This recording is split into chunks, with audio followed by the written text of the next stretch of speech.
were really as strong as most people say.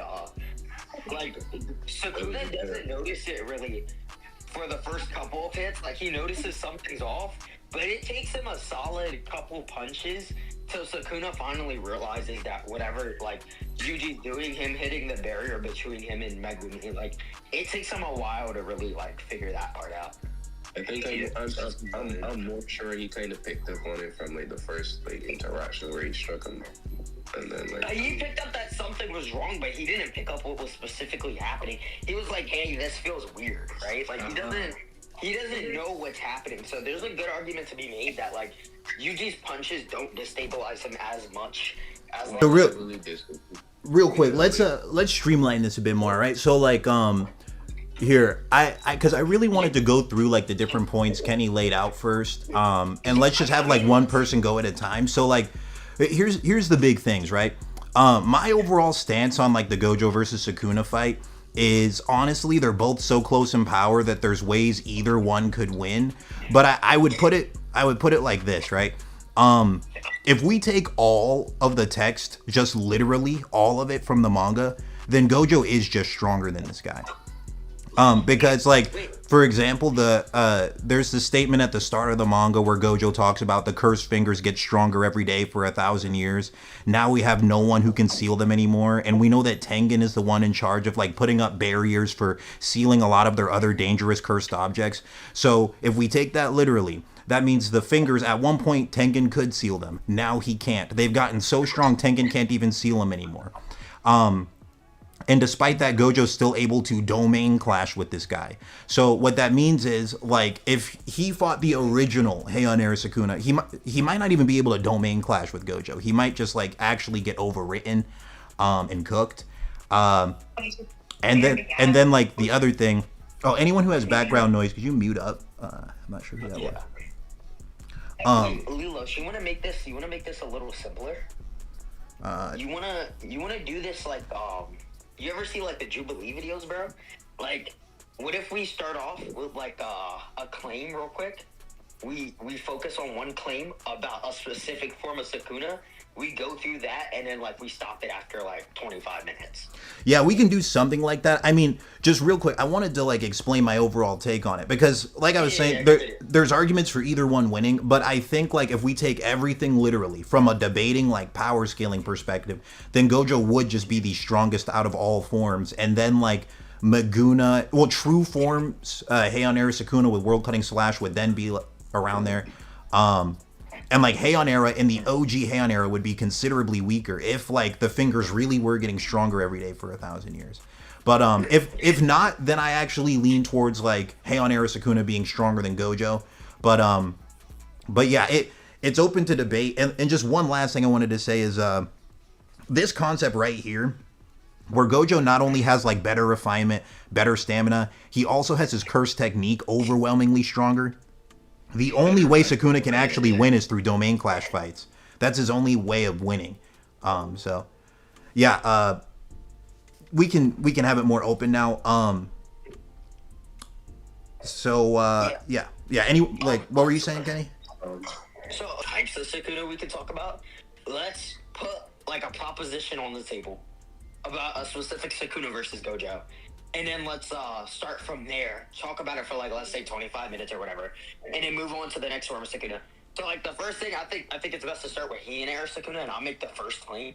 I think Heian era Sukuna is actually like probably only just as strong as like 16 finger Sukuna. Oh, okay, yeah, let's do that. Let's debate that first. Yeah. I'm down to hear that. Yeah. Like 16 finger Yuji Sukuna. No, 16 finger Maguna specifically.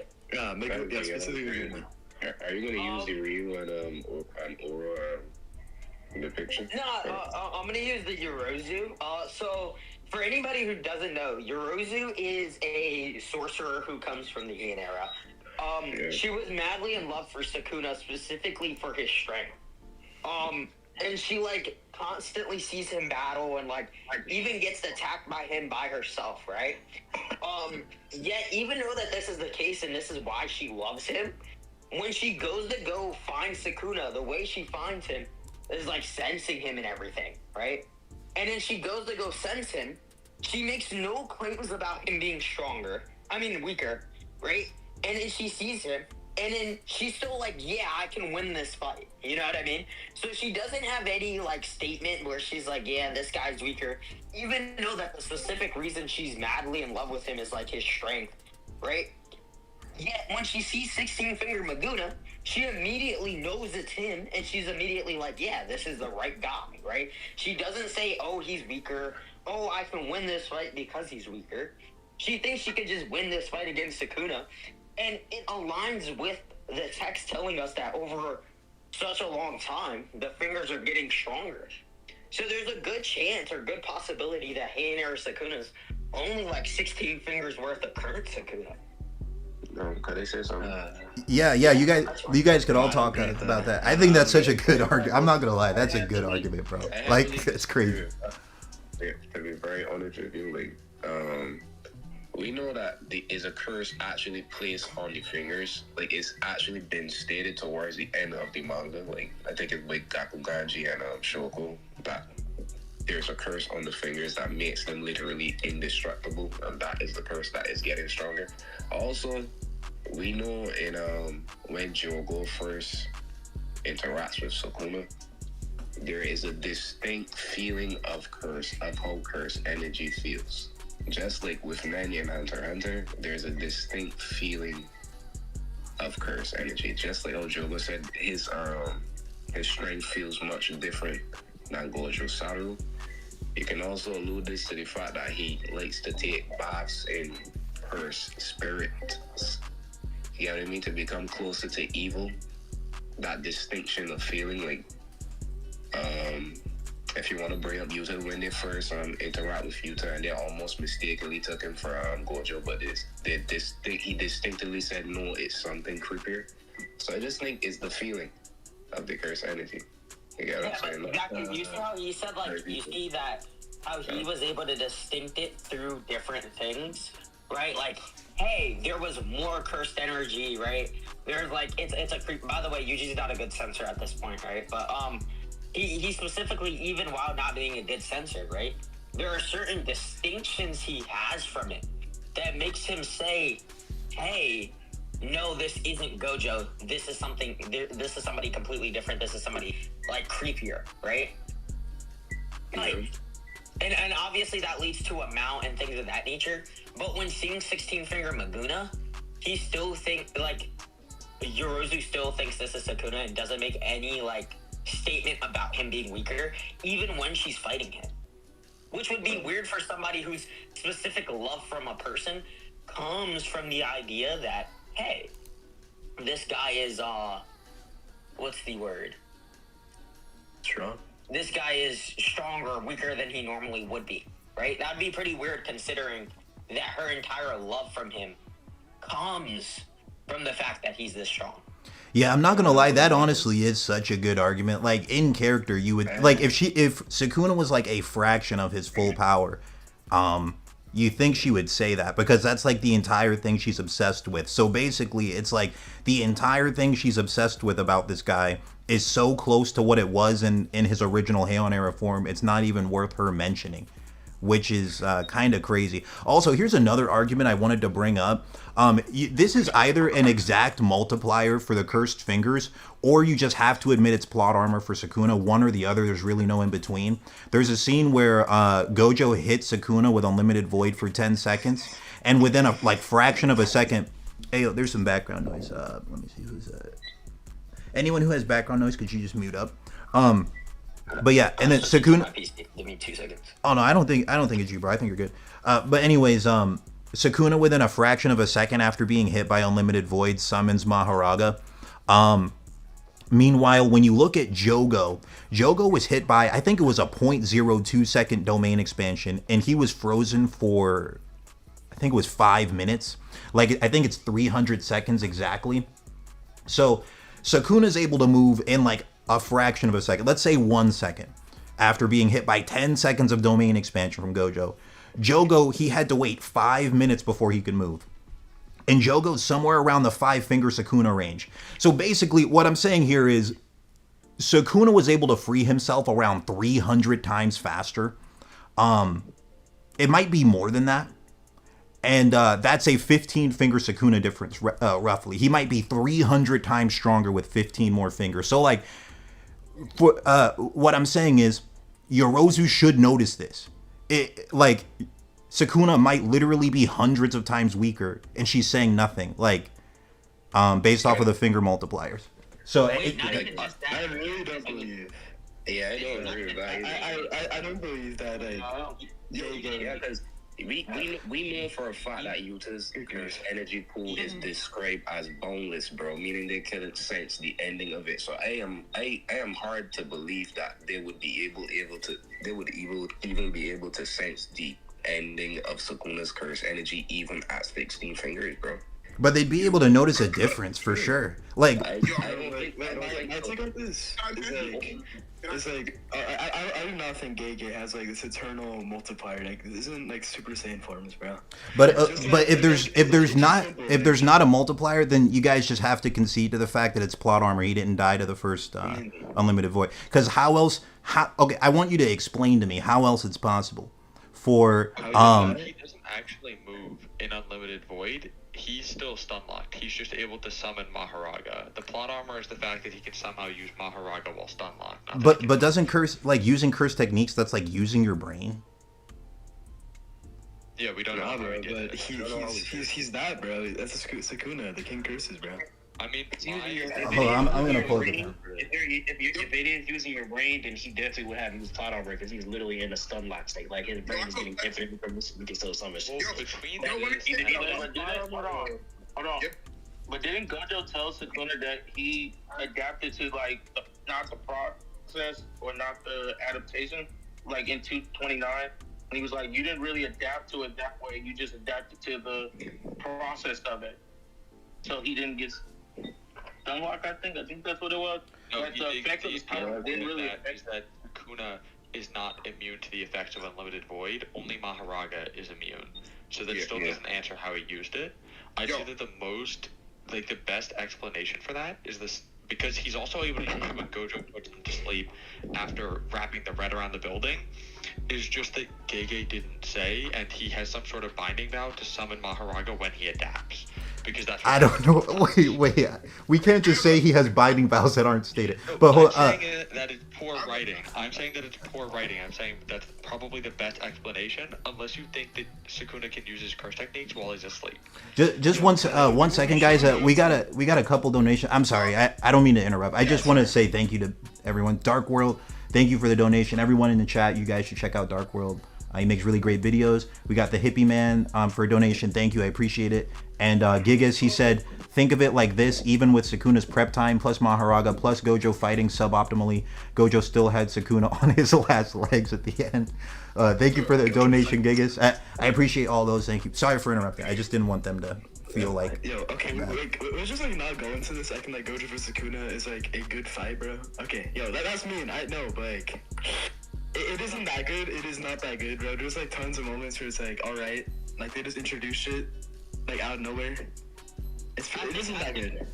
I definitely think it's a good fight. I think the issue from the underlying problem that Gege always had, which was that there were two characters that were too strong, and it would have been hard no matter what way they did it to properly kill off either character, right? Which is fine. Sometimes things like that just happens. But to continue the specific debate, somebody said, who was the one who said? Hey, you cut out what? Yeah, you cut out, bro. You can like tell when somebody gets stronger. Yo, Who? What did you say? You're cutting out. You're cutting out. Mad hard, Yeah. You're cutting out. I disagree because Yeah, Kenny, you're cutting out, bro. Yeah, we couldn't hear you. We go with that. Yeah, that's fine. I want to go Biz. Wait, I wanted to say something about the Sukuna Summon Maharaga thing. Oh yeah. Let's hear. Cause yeah, sorry, I interrupted you guys when you were saying stuff on that. You Sorry. guys hear me now? If I remember correctly, Kenjaku says you can program certain things into curse techniques. Like you can program auto tracking. Like that's how Choso did it against Kenjaku. So I'm wondering if Sukuna could just program Maharaga to summon, like when he gets knocked out or something. That's so. I mean, I don't know about that. Like, I mean, Or like when he's unconscious. It's, no, I think that's an interesting point. I'm sorry for laughing. I didn't mean to do that. That was actually an interesting point. It's fine. No. The reason I'm just laughing is because like I think there's a possibility that maybe there is like some unspoken binding vows happening, more off-screen binding vows. That's why I'm laughing, because like there shouldn't be this many, bro. Like, like what do we do? Like, binding. And the crazy part is Sukuna making all of them, by the way. Just to let you know. That's cool too, but I will say this. There was somebody saying you don't think you can tell when like people get stronger or something of the sort.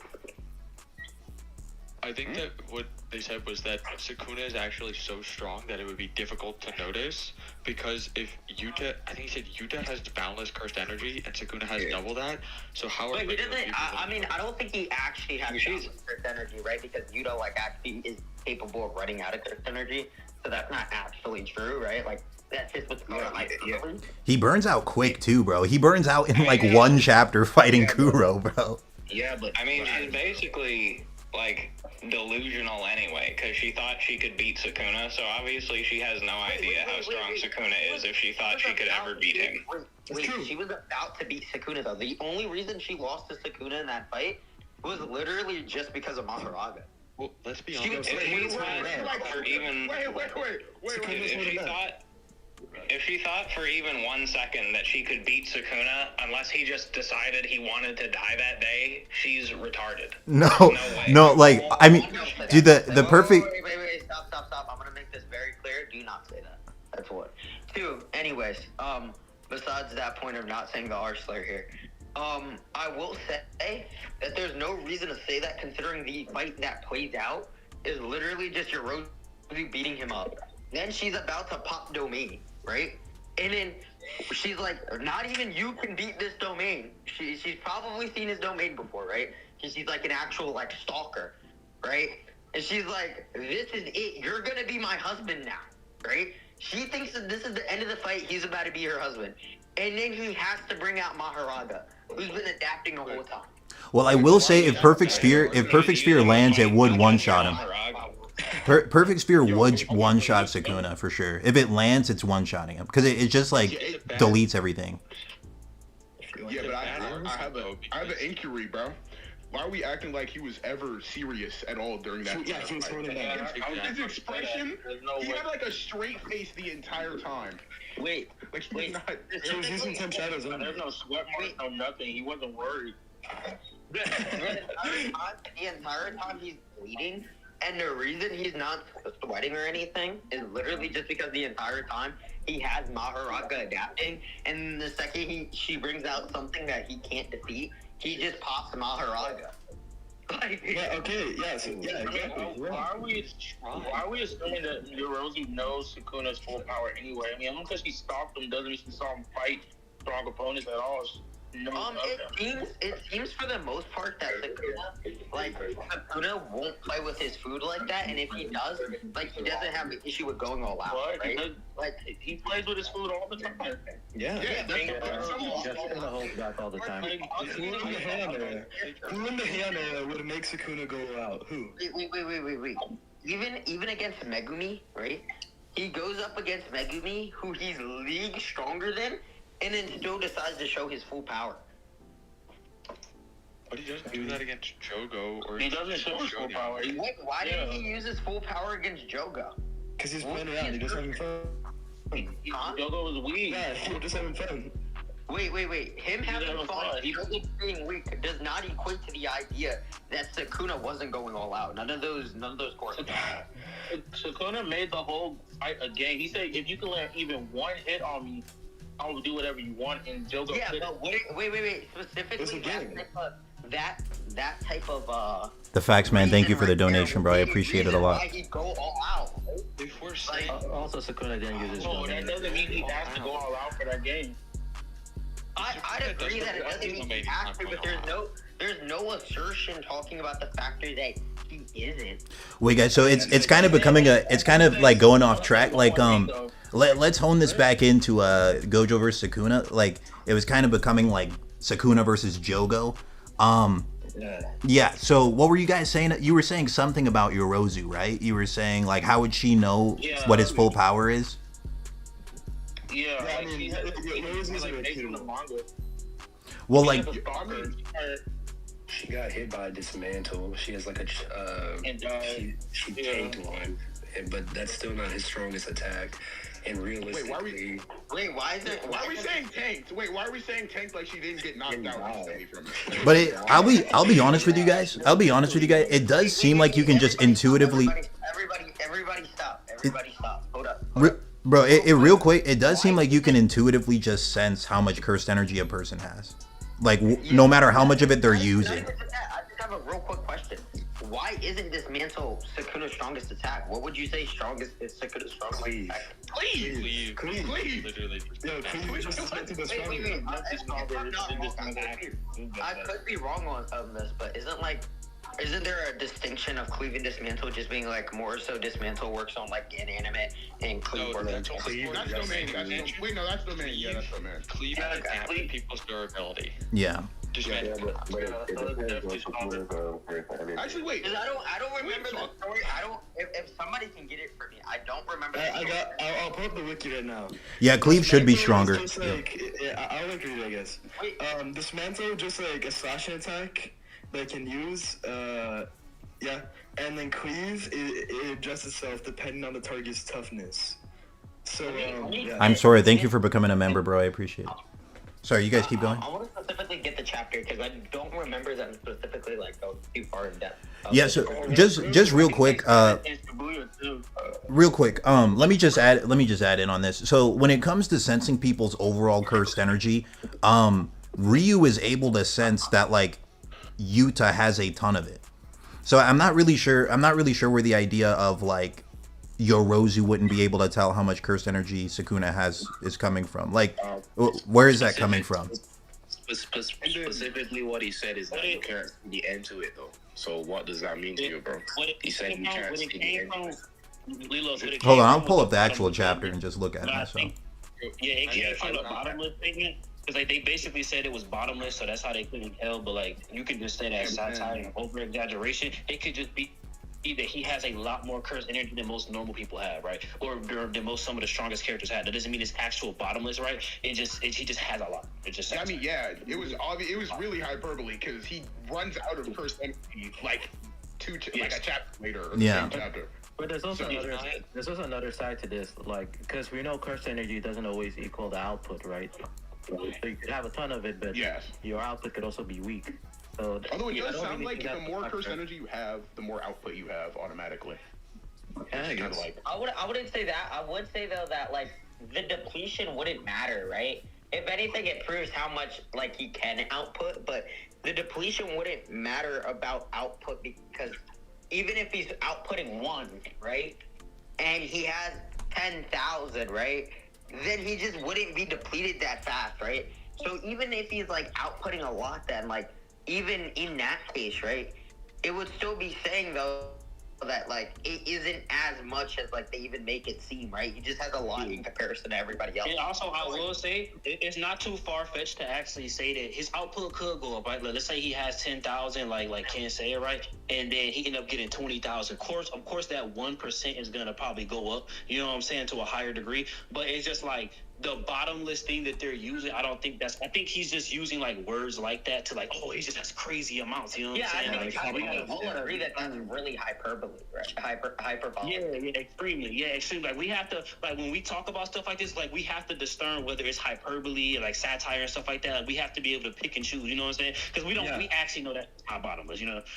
It just showing how big it is. All it was the point I was trying to make it was that it was so much to the point that they could not see the bottom of it. No, so okay, so yeah, it's clearly okay. I pulled up the actual. I pulled up the actual page, right? So the one who says it's bottomless, that's Uro. And I would say honestly, out of the 3, Uro's just the weakest anyway. But Ryu just says that his cursed energy is surprising. His overall cursed energy is surprising. I'm so sorry. I'm so sorry.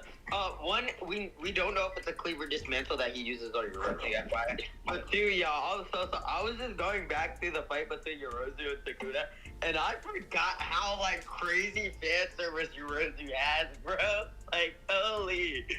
Dude, they show everything. Oh, my God. Yeah, I'm not pulling her up on stream. I'm trying to stay monetized. But yeah, I'm looking at these. Cleaver dismantle on her, so that's not even an argument. Well, you can tell the difference because like Cleave is like he makes physical contact with you first. But she's physically touching him when he uses the attack, so it could have been. Well, one of the reasons I think like the output kind of matters in this case as far as Sukuna is concerned is because isn't it true that Megumi kind of is dropping his output, or in his Meguna form that kind of dropped his output? Well, that was before the curse bath. That was at the beginning though. That wasn't. That was like. Yeah. So during that Yorozu, 100% he was not dropping it. Yeah. So here, let me just bring up some points real quick. So at the start of the series, Gojo says that when you're doing domain clashes, like the two main things that determine who wins is like overall refinement and like total amount of cursed energy. So here's the thing, like if you make the argument that Meguna is actually full power Sukuna plus Megumi's cursed energy, then that means Gojo, even if you take out the concept of the fingers getting stronger over time, then Gojo should just beat Heian Era Sukuna in domain clashes anyway, because like that additional amount of cursed energy he's getting from Megumi is factoring into them being equal. So if you take that away, then Sukuna's lesser, he's going to get his domain overridden. I don't think that's not. I mean, that's not like. Megumi later. When has Megumi ever been stated to have any crazy amount of curse energy? Yeah. Well, why would it have to be a crazy amount? It just has to be anything less than anything at all, really, because they're even right now. So if he's less. Here's the thing: is it you make it sound like it just will overwhelm it, but that's not how it works. Like we see when Megumi, he manages to hold off Dagon's domain from closing with his incomplete domain. That's way worse.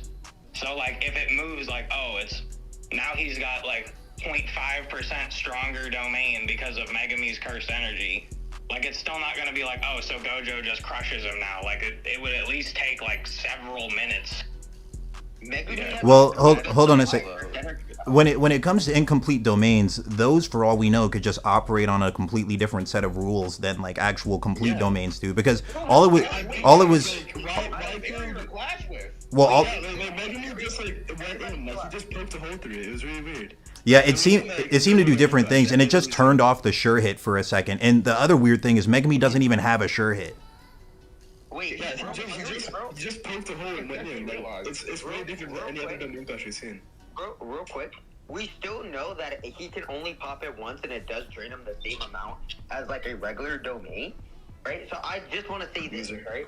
Megumi has so much cursed energy that he does still have a domain clash with Dagon, right? Who's a disaster curse, by the way, right? Wait. After having a domain clash with Dagon, he goes on to fight Toji, right? And he still has enough cursed energy, right, to be able to maneuver while literally dying and bleeding out. Maneuver against a grade 2 sorcerer, right? And like, unironically, like, the sorcerer is just like, yeah, before I kill you myself, you're just gonna bleed out. That's what's gonna happen, right? Like, he thinks that before he can hit Megumi, this, like, bleeding out and dying Megumi, right? That he's just gonna bleed out and die before he can actually hit him. So, like, I still don't think it's significant enough. What? Where are we getting? Wait, didn't he summon Maharaga after that too? Yeah, that was after a disclosure buff, by the way. What scene are you guys talking about? I'm not sure what fight you guys are talking about. We're talking about the one Shibuya where he summons Maharaga. Yeah. Well, Haruta's chasing him down, and Haruta says he can't get close. I think like maintaining distance. I think the best skill. Haruta, bro. I know people who can beat him, bro. I know people who can beat him, bro. Like he's not bad. Well, look, I would just say the best scaling for Megumi is he's clearly like at the lowest, just relative to first grade sorcerers like Nanami. Well, no, he's definitely stronger than Nanami. He's stronger. What? Well- Nanami is beating him the fuck up. He only waved because. Well- Wait. We'll get into this. So Yuji at the beginning of the arc is just specifically at least equal to Nanami before any Black Flash amps or anything. Yeah, right? sure. He's equal to Nanami. Okay. Then is he straight. gets so much stronger. I don't know if I really agree with that, but sure. Wait. Let me finish. Yeah. He gets so much stronger that Choso looks at him and he's like, "Yo, this guy is like a demon god, bro. Like who is my little brother, right?" Because he ate a bunch of fingers. Okay. And also Black Flash. It's whatever. I'm just pulling out how much stronger he gets. He gets massively stronger than Nanami, right? We all agree on that. Like, Okay. We all agree that he's stronger than Nanami. Okay, wait. Let me finish. Just let me finish. Right? Then they get into the making the plan, right? Yuta and everybody's talking about groups, right? Everybody thinks that if Yuji goes with Yuta, Yuji will hold Yuta back, okay? So they can't go together, right? But if Megumi goes with Yuji, that's okay, right? So the gap between Megumi and Yuji is not as big as the gap between Yuji and base Yuta. This same base Yuta that was still having a little bit of difficulty, like stopping Yuji. Just so we're clear, okay? This same Yuji then goes on to fight relatively with Maki. Okay, so I have a question. What are like the exact pairs that everyone went on? It was like Hikari and Panda, and then like what other ones? No. Hikari didn't go with Panda. I think like Panda and him just ended up like getting near each other. So what were these pairs then? So it was just Yuji and Megumi because they went together, and then I think every Choso and Yuki had to go to each other to fight Kenjaku because they felt like at the time. Yeah, they just stayed back. They had to be the ones to stay back to protect, not necessarily that they were equal or anything. And then like, but when discussing if anybody should go in pairs, the only pair that was viable was Megumi and Yuji because they were close enough to work together. Whereas if Yuji went with Yuta, he would hold Yuta back. I can get the scans. You compare. Hey, yo, real quick. So just for I know somebody said earlier, like, how would Yorozu know Sukuna's at his full power? It's literally stated in overall output, she was on par with the toughest fighters in the Heian era, right? And then it proceeds to, then when you scroll down, it also says, I think there was a group that actually attacked, I think it was the 5 empty generals, right? She also I have a question. able to box all of them, and she was acknowledged by the Fujiwara clan. So, like, if she's on par with the strongest people in it, that also includes Sukuna, then that just lets you know it wouldn't make sense for her not to know what he's capable of. Yeah, but we don't know like what his like 5 void generals are. Like I don't really like that. But it is clearly supposed to show that she's strong. Yeah, I understand that. Yo, so guys, let's try and like streamline this a bit more. So what like. Maybe we should just have like one person go at a time because I feel like we like make one point and then like 5 other points happen. I think we got like on a tangent. I think we kind of freaked out about Gojo. I don't think that's the point. I think it's the point is what we need to focus on is once somebody makes a claim, we need to argue that claim until somebody either concedes that claim or not. Like that's how that needs. Okay, no, that's a good idea. Okay, so let's do this. Let's do this one first. All right, let's talk about the argument of Maguna might actually have more cursed energy than original Heian era Sukuna because he would have like even if we ignore the idea of maybe the fingers got stronger every day, it's still like full power Sukuna plus Megumi's energy together. And then we know that domain clashes are like based on refinement and total cursed energy. So that would mean like if Gojo fought the original Heian era Sukuna, he would have the advantage in the domain clash. What do you guys think about that? Let's debate that one. Who's someone who like hasn't gone yet and like wants to go? Maybe we just like start letting people go like that. Like, is there anyone who hasn't gone yet and wants to like share? I haven't heard from Norski. I haven't heard from him a lot. What? I mean, y'all can just keep going. I was just gonna say before that if you look, I put the thing in debate chat that Dionysus was asking for earlier about the difference of cleave and dismantle. Oh, okay, no worries. Does it like okay? I can just pick people like Bear Bros. Do you want to say something to that? Or he might not be here. Oh, he's here. Oh my God! Horrific. If no one's gonna go with that, I would just low-key say that like, I don't think that the cursed energy stuff is really that important if we're talking about. Are we talking about Meguna versus Gojo or Heian era Sukuna versus Gojo right now? So we're saying that like we're using the argument that like what would happen if Gojo fought the original Heian era Sukuna, right? And he might have less cursed energy than this Meguna that Gojo fights right now and was evenly clashing with. So at that point, I would say that there's a couple issues for Sukuna. Even if you think that the fingers are gaining more energy over time, I thought that was more of like the curse on the fingers is getting stronger rather than the fingers themselves. The fact that he would be down Megumi's amount of cursed energy, which people are downplaying, but like because of Megumi's insane potential, it's likely that he has at least a decent amount of cursed energy. If he has like 1/10 as much as Yuta has, that would still make him 5% of Sukuna's total pool. So it would do a pretty big number on him.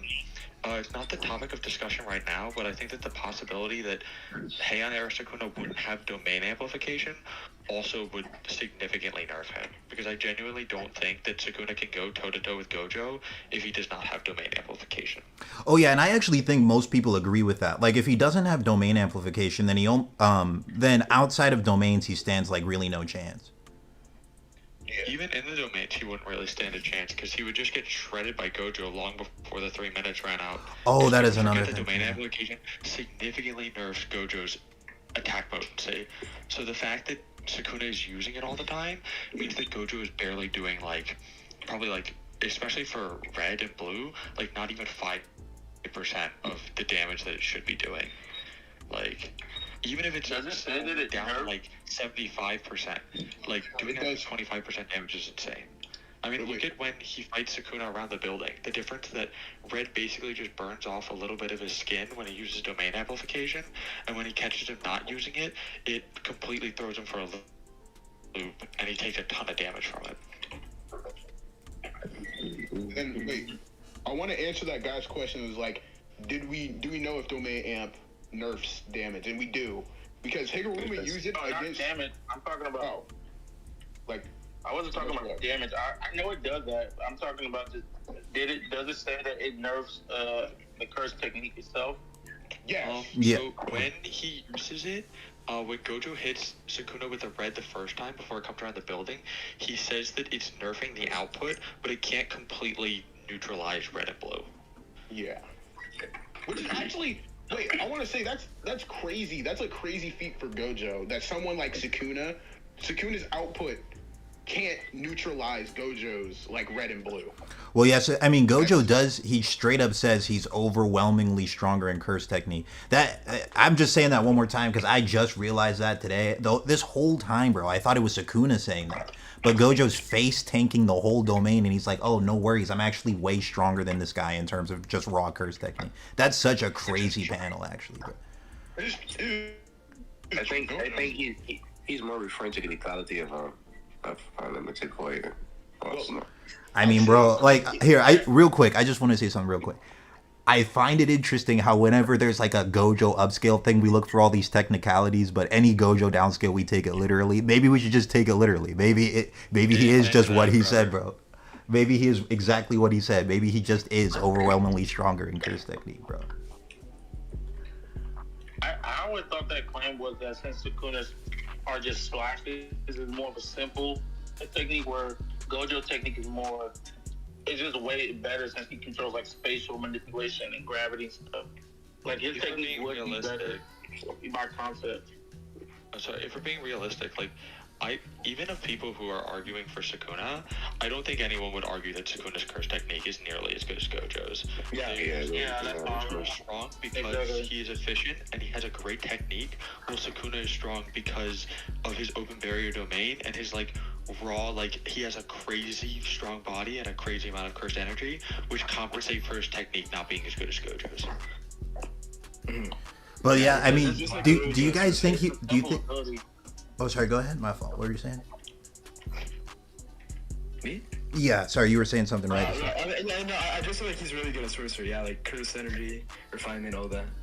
Yeah. So I mean, what do you He's, like, guys? top one to that. What do you guys think would happen in the domain clash? It like if we go along with this, right? Like, and we say that Heian Sukuna has, like, he's just weaker in terms of raw cursed energy. He doesn't have Megumi's cursed energy added to his own. How do the domain clashes go? Does Gojo just win them? Like, would they still clash? I think it's still a clash. Sukuna was still uniting power, so he might still win a good clash, bro. Yo, chill. Everyone's talking. Real quick, can I bring up one more thing to add on to his question real quick? Yeah, go ahead. Yeah. On top of that, how do you guys feel about the extra weak point of the mouth as well? Like, he's lower on cursed energy, and Gojo now has a specific spot where he can target to add more damage that's weaker than the rest of his body, which is the tongue and the mouth. Yo, extra weak spell. I don't think it matters that much. Yeah, I don't think it matters. I don't think it really matters. I mean, it definitely does, because the entire point is that they're so equal, right? That Gojo like barely is able to like damage him enough to stop the domain or whatever clash, right? Before his breaks. Meaning adding another weak spot to damage Sukuna in might allow for him to be able to keep his domain up longer. I just don't think it do enough damage to break the clash, because he'll just reverse it and take and then he'll be back to normal. It won't do enough damage. Like that hole in his chest was way more impactful than ripping out his tongue in his mouth. Wait. I want to ask: do we take the domain clash in quotes between Megumi and Dagon as like definitive of what happens when someone weaker clashes with someone stronger in the domain clash? Do we take that as what happens? I don't like. Okay, honestly, that's so debatable, bro. In my opinion, I think it's very debatable. Just because Megumi didn't have a sure hit, I don't think he even had a barrier, bro. Like, yeah, he doesn't have a barrier. That's why it's so weird. Wait. Don't we know what happens when two domain clash? Like, we could just say like it's the same thing that. It just completely overpower the other person. No. I mean, that doesn't count. That wait, can't count. yeah, I mean that's the only time we see it get overpowered. I think it's just Jogo Gojo. How does that don't count when Gojo explicitly explained if you have a stronger domain, it just overpowers the other domain? He literally did it, showed it, and explained it. Yeah, I mean, it overpower. Because obviously, there's different times to that, right? Because we see that we see in Gojo and Sukuna's fight, right? That Sukuna is eventually able to break down his thing, right? So like, I could definitely see where like there might be an interpretation that it just depends on how much is the difference between you and the person, right? Because Jogo feels like Sukuna is just too strong to even try his domain against, because he feels like the same thing's gonna end up with how it was with Gojo, right? But that could also be made into an argument that he could still try. You know what I mean? Like, it could be made into the argument that trying is still always an option. And Yaku said that same thing to Yuki too. Yeah, it's always better to at least try. Right. So then you don't face tank the domain.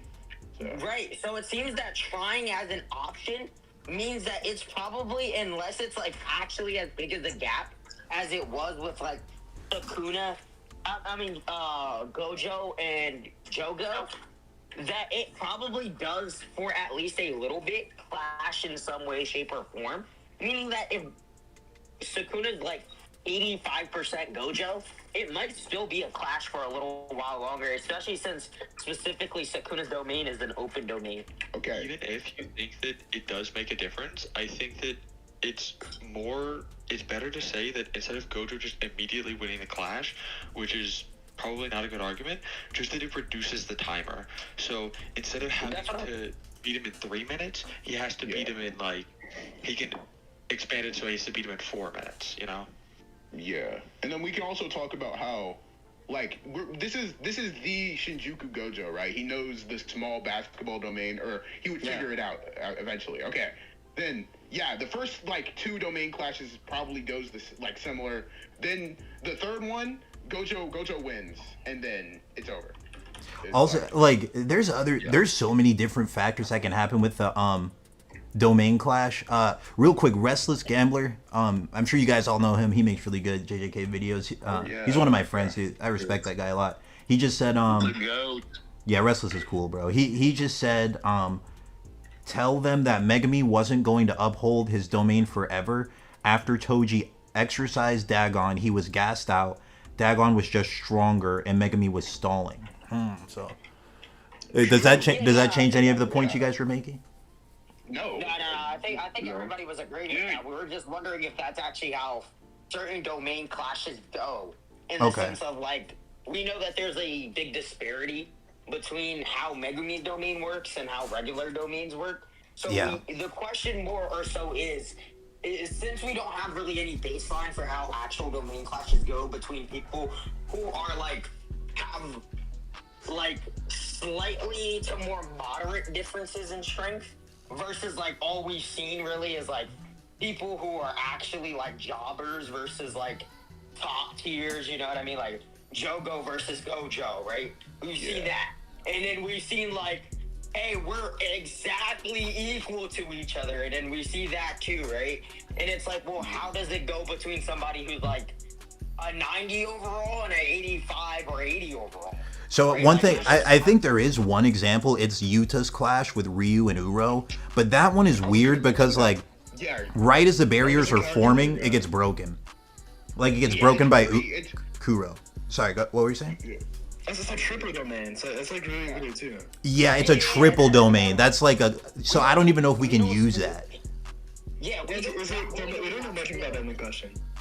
Yeah, it's not only that we don't see it, but it's a triple domain that specifically like is stated to be massively different than regular domains, and they're unstable. And we don't even know how like the clashing works. Is it like a gauntlet type of thing? Like one person is the main center, and it's like, hey, Yuta versus Uro's domain, and it's like whoever wins that versus Ryu's domain, or is it like?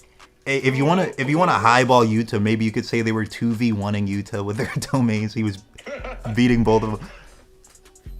Yeah, like how does it or like the other question is like, you know, Sukuna's domain too was also an open domain and not a regular domain, so we don't even know if that's how naturally domains really clash. Like, what if domains clashing are like two territories trying to fight for each other, and like depending on what side of the territory you're on depends on how strong like that person gets. Like if you're on like Jogo's mountain range side, like Jogo's getting the buff and you're getting the nerf, and then it's like if you're on Yuta's sword side, Yuta's getting the buff and you're getting the, you know what I mean? And I do want to say, actually, this is something about domains in general, but we know, what's his name? Because it's not Uro, it's, Ryu. We know Ryu has the highest output, like, in history, right? Or something like that. And his domain didn't automatically override Yuta and Uro's. So, like, we don't know that because we don't see anything that happens, and it's a triple domain clash. Like we can't even use that. Yeah, I was gonna say like the Hunter domain clash was like 3 panels. It wasn't even 3 panels. It was a singular panel. We got the hype. Yeah, we had the domain expansion. Then we see like the circles going around, and like Kuroshi fucking it up, and that's it.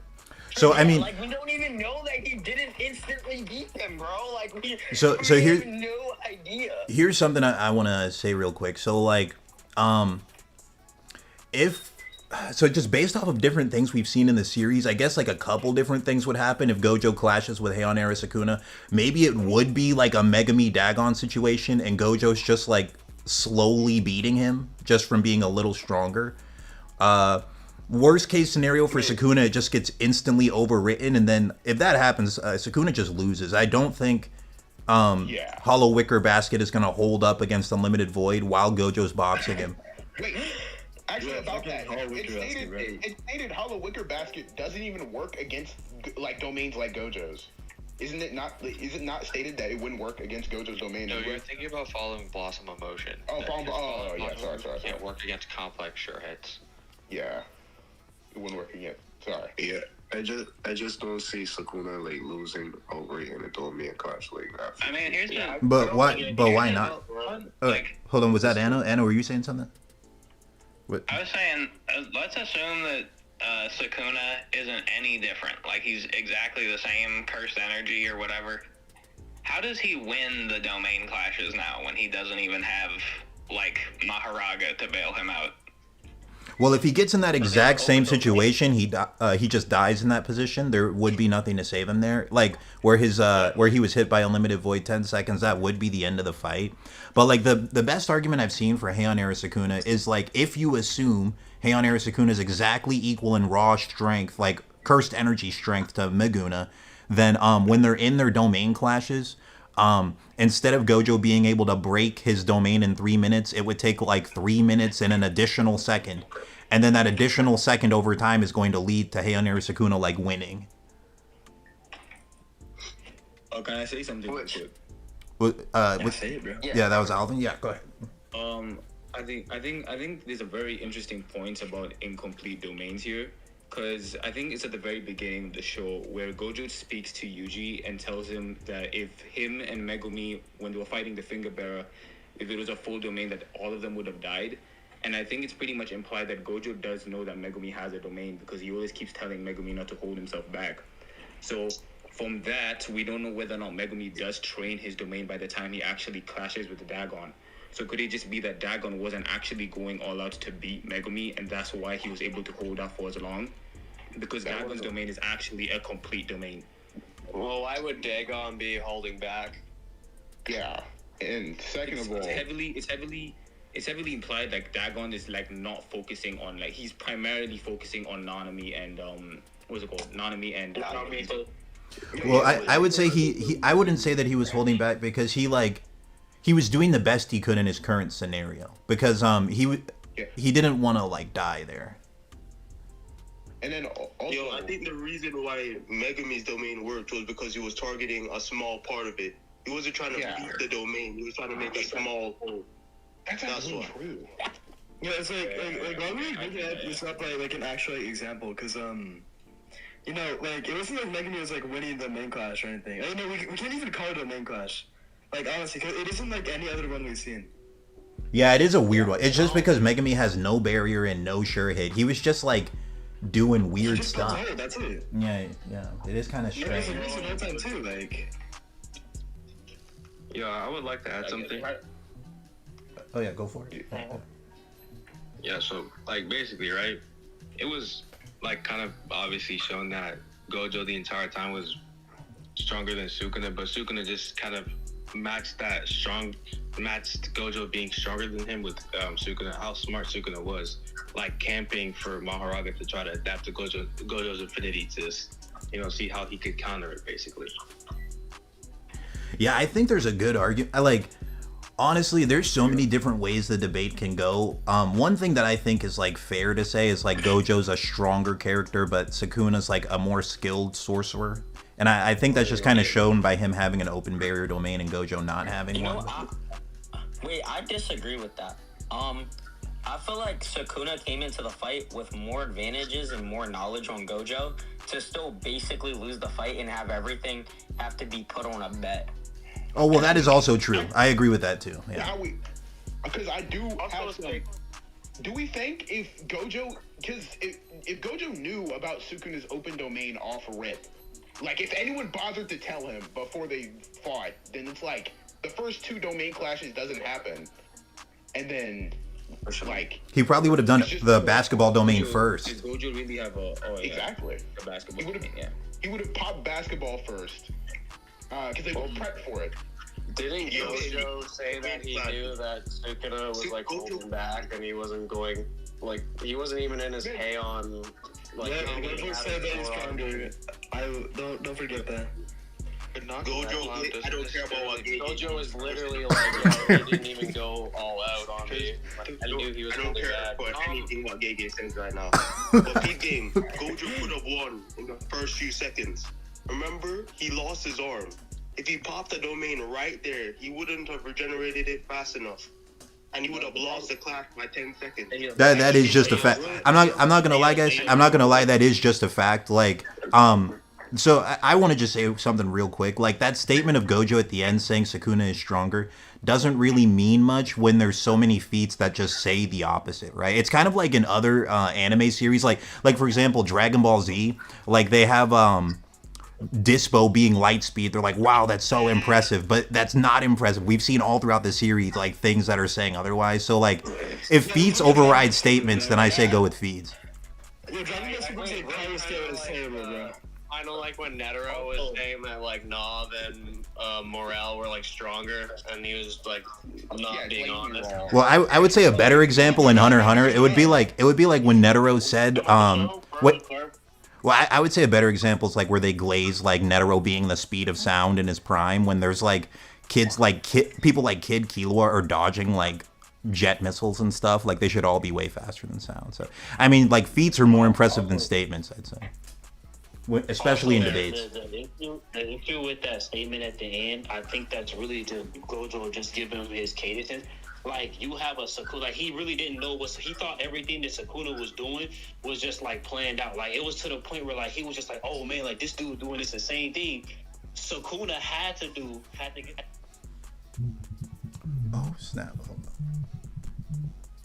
That was Ant just to box this man. And of course, in his mind, like for the first part of their fight, right, Gojo was still trying to understand what Sukuna wasn't doing because he really didn't know what he was doing, right? He really didn't understand what was happening, right? But the reality is, Sukuna knew that he needed Mahoraga. He himself said that he needed Mahoraga to even pass the infinity in the first place. Like, he knew he needed that. It ain't like one of those things where... Wasn't he able to bypass infinity through domain amplification? But clearly that's not something that he'll be able to continue doing and win the fight with. That's why he wanted to use Mahoraga. He didn't think he could win the fight by doing that. Clearly. No, I don't. Otherwise, he wouldn't have got him. It's just like when we do hypotheses and shit like that. I just rather not when there's stuff blatantly in the story showing you that that's not the case. You know what I'm saying? Like Sukuna, he was able to bypass infinity with domain amplification. So like. Yes, the world cutting slash and Mahoraga was like, you know, like the hacks or whatever, but like he was still able to bypass infinity with domain amplification. Yeah, and then proceeded to get locked out in hands. And then proceeded to get his shit locked in hands multiple times. Even when he was you also gotta remember when using Mahoraga that Sukuna can't use that. Body Sukuna or like Megumi body Sukuna, I'm confused. Huh? Wait, guys, could you? Yeah, I actually had the same question. What part of the debate are you guys on right now? Are you still doing Gojo versus original Heian right now? Are we doing Gojo versus Meguna, or are we doing Gojo versus Heian era? So yeah, let's finish the Gojo versus original Heian, because we were talking about like how the domain clash would go if Heian era has less cursed energy. Restless said, here's another question from Restless Gambler. He said, would Sukuna with 4 arms and not prioritizing adaptation allow the 0.01 difference in their 5th domain clash? I always I'm saying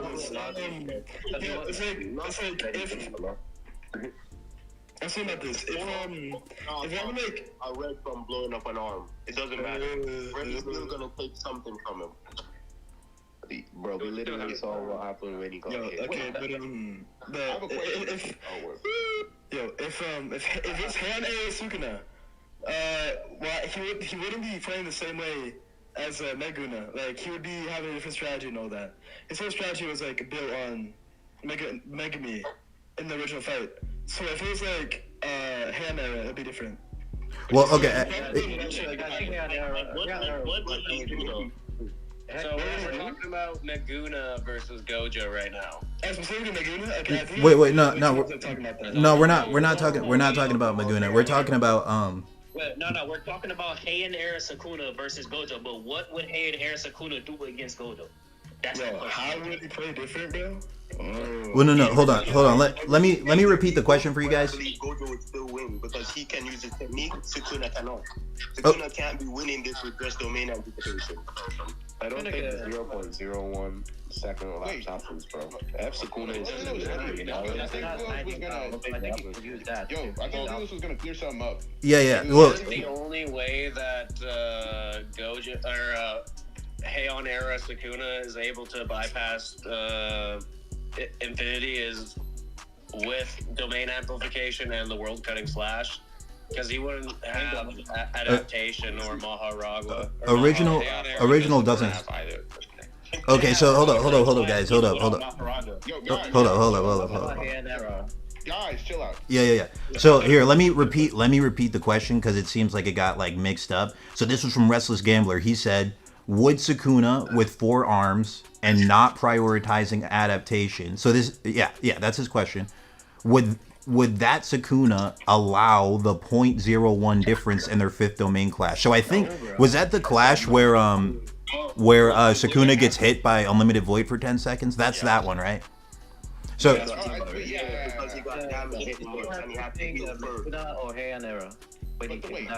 do you hand signs and chance in affect domains, or is it just it's only techniques? you already have to do full chant to start a domain regardless. You have to do the hand sound and you have to say the name. It doesn't change anything.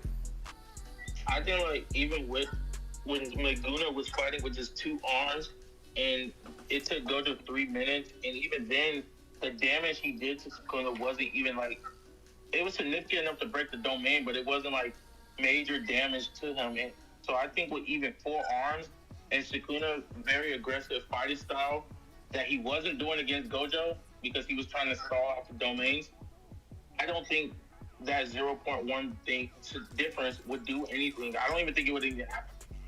well, okay. Here's what I would say.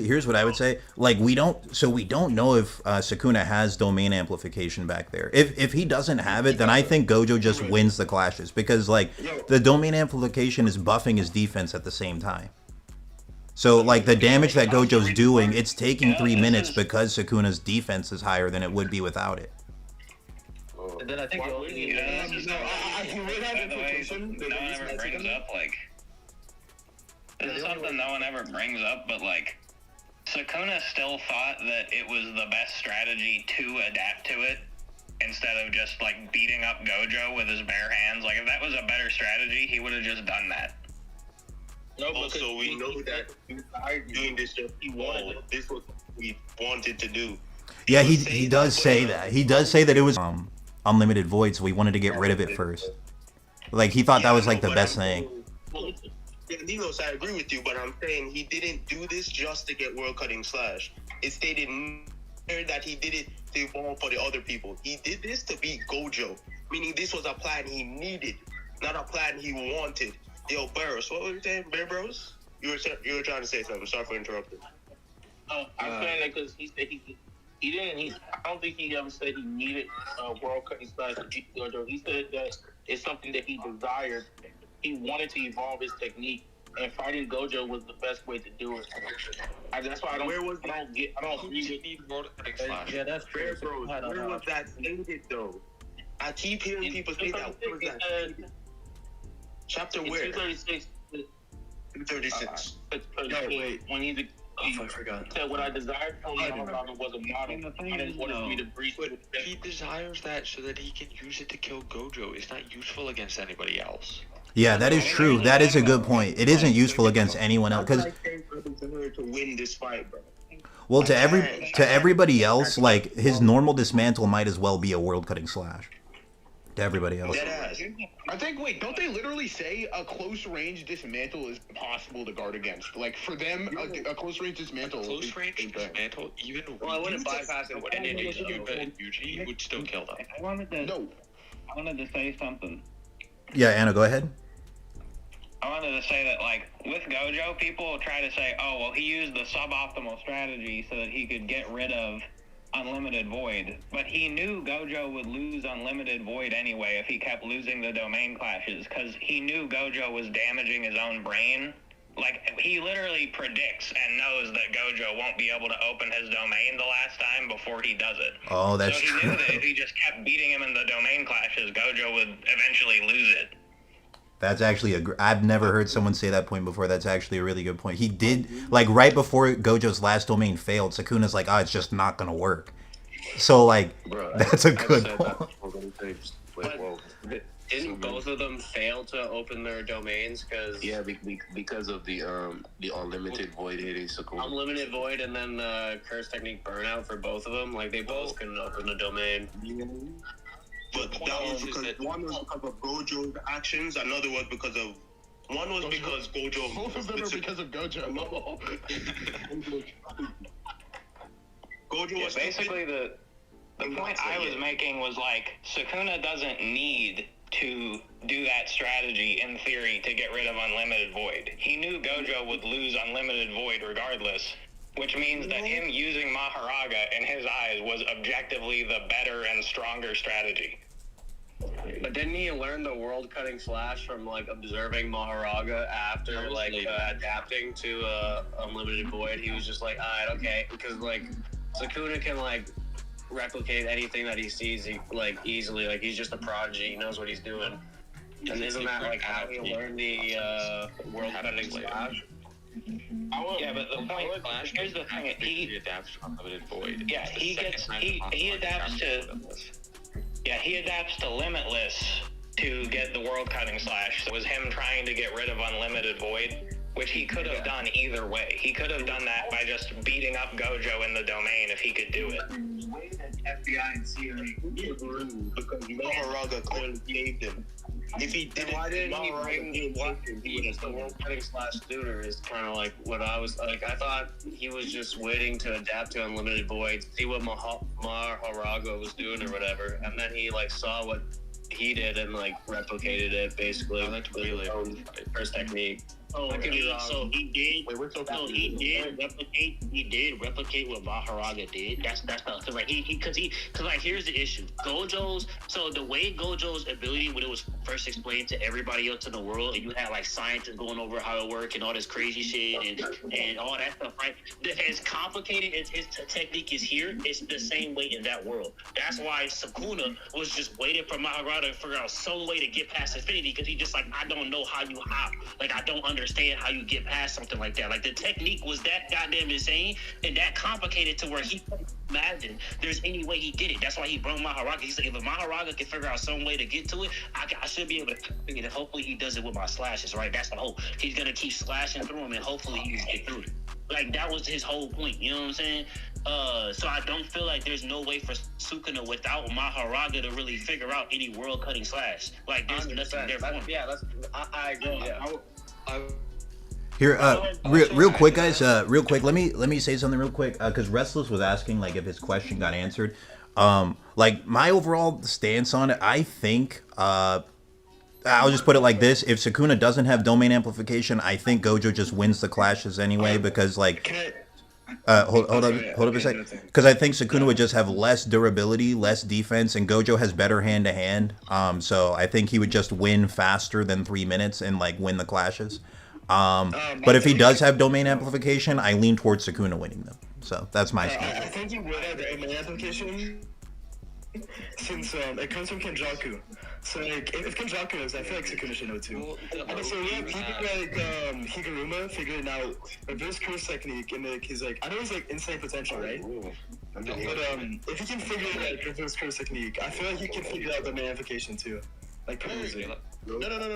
Y'all gonna hate this answer. It's 50-50. I genuinely think it's 50-50, even if he does have domain amplification. It's 50-50 only if he has domain amp. Here, if he does have domain amplification, go to his slap him. You guys, let no risk go real quick. So I'm about to watch that. Oh wait, what'd you say, bro? I'm leaving a bit. Oh, okay, no worries. Yeah, no risk. Taking up there. We'll keep it in a piece, but I don't know if they fucking arm that bitch. Yeah, no risk. I wanted to hear why do you think that Sukuna doesn't have domain amplification in Heian era? Because I heard you say that before. I want to hear why you think that. The argument is that so Kusakabe talks about domain amplification as being a more advanced version of the same application of the technique that is simple domain. Simple Domain was developed in the Heian era, which means that he probably doesn't have it until after. I think the other Yo, mute Okami. Yeah, I muted him on my end, The but dog fucking explain his thing, and everyone keeps yapping them. Sorry, No hate. I'll start over. yeah, go ahead, no risk. please. Explain it. Okay. Everyone's just yapping So there over are you. two halves to the argument. The first half of the argument is that because domain amplification is a more advanced version of simple domain, like it uses the same principles but in a more advanced way, that it was probably developed after the Heian era because simple domain itself was developed during the Heian era. The other half of the argument is that when Gojo sees domain amplification when it's used against him in Shibuya, he's surprised and he has to figure out what it does because he doesn't know what the technique is until it's used on him. And if Gojo doesn't know what it is, like, Gojo should have access to literally every technique that, like, has ever been thought of. Could they rebuttal this when he finished? Because of that, it's likely that Sukuna learned it from, so we know that he learned it from Kenjaku, or he probably learned it from Kenjaku, because everybody in the series either learned it from Sukuna or Kenjaku. So it was probably just that Sukuna didn't have it originally. Kenjaku developed sometime after that, then teaches it to the disaster curses, which is why Gojo doesn't know about it, because only Kenjaku had it before he taught it to the disaster curses. And then he teaches it to Sukuna after Sukuna incarnates into Megumi's body. That's the argument for why he wouldn't have it in the Heian era. But doesn't like Angel know about it too? Yeah, Angel only knows about it after, like, she doesn't know about it. She just helps explain it once it's actually used. Also, I don't think that the argument really falls. Like, I don't really think it's a good argument because, like, Sukuna was able to develop a open barrier technique from 1,000 years ago. Shit, we don't know that Sukuna came up with that. Honestly, it doesn't matter, bro. What I'm trying to say is, like, wait, let me just finish, bro, because I let you rock, right? What I'm trying to say is, more advanced techniques were developed and known. Whether you try to say, like, we don't know if Sukuna developed it, the point is he had an open barrier domain back then, bro. And that is more advanced than current domains, bro. Like, that's the peak of sorcery. Well, you get what I'm saying? So to say, like, well, it's different errors. You get what I'm saying? To say it's different errors, and that's the reason why Sukuna did not have domain amplification. I just don't see it, bro. I would have to reread all the chapters that have domain amplification and all that stuff, but, like, I don't know when it was developed, but with Sukuna and Gojo, they see it and they're prodigy, so they see it once and they can basically just do it. That's how, like, Sukuna was able to, like, break his soul into 20 fingers. Real quick. So if he had, so let's give him domain, so he can, like, the domain amplification, right? So he can't get hit by the domain, right? At that point, they just box in hands, right? Well, yeah, like the thing with domain amplification, it buffs your defense. It buffs your defense. So, like, yeah. So, wait, go ahead, Lilo.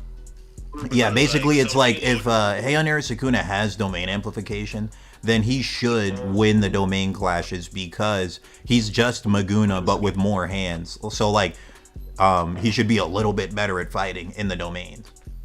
And also he might be able to use like his mouth and extra hands to, like, buff himself even more in the domain while he's fighting. So he could, like, in theory, he should give himself a slight edge in the fight. I don't even think he can use his cursed tools on Gojo, though, to be honest. I would say that, right? Hold on, wait, let me rebuttal to that. Let me rebuttal to that. So my thing is, he's boxing Maharaga, Agito simultaneously. That's 4 hands right there from 2 amped up spirits. What's the difference with Sukuna having 2 more hands and then he proceeds to, like, I don't. The difference is that it doesn't scale. Hold on. I know this probably I didn't think you're right. I know it's some fighters in here, right? So I know y'all understand the difference when you have to fight people with, like, you know, when you got to fight multiple people at the same time, right? If I got to fight one person and I got to keep track of 4 of your hands that's on your body, that's going to be a lot easier than having multiple people come from multiple different directions with multiple different hands, right? Because I have to see on my I have to look at my previews. I have to look from behind me. I have to look from in front of me, and that's a lot more difficult when you have some people coming from omnidirectional, ways than seeing one person have. You get what I'm like? Come on. Well, real quick, like here, hold up, guys, hold up. Everybody, chill out, bro. Let me say something. Yeah, Ryu. So that's a fair point. Like my stance on it would be like this, right? Like we're making a few assumptions here, right? We're assuming that Heian Sukuna has the same cursed energy as the Meguna. We're assuming he's just equal, but just has more hands and stuff. Yeah, my stance on it, Gojo's whooping him outside of the domain, but inside of the domain, Gojo has a time limit. He has to do it in like 3 minutes exactly, or Sukuna's gonna break his domain. So the thing is, when it was just Meguna, he was breaking it in exactly like 3 minutes. If he's now fighting Heian Sukuna, and we're assuming Heian Sukuna is equal in all other stats, he just has more hands, this will give him a slight edge.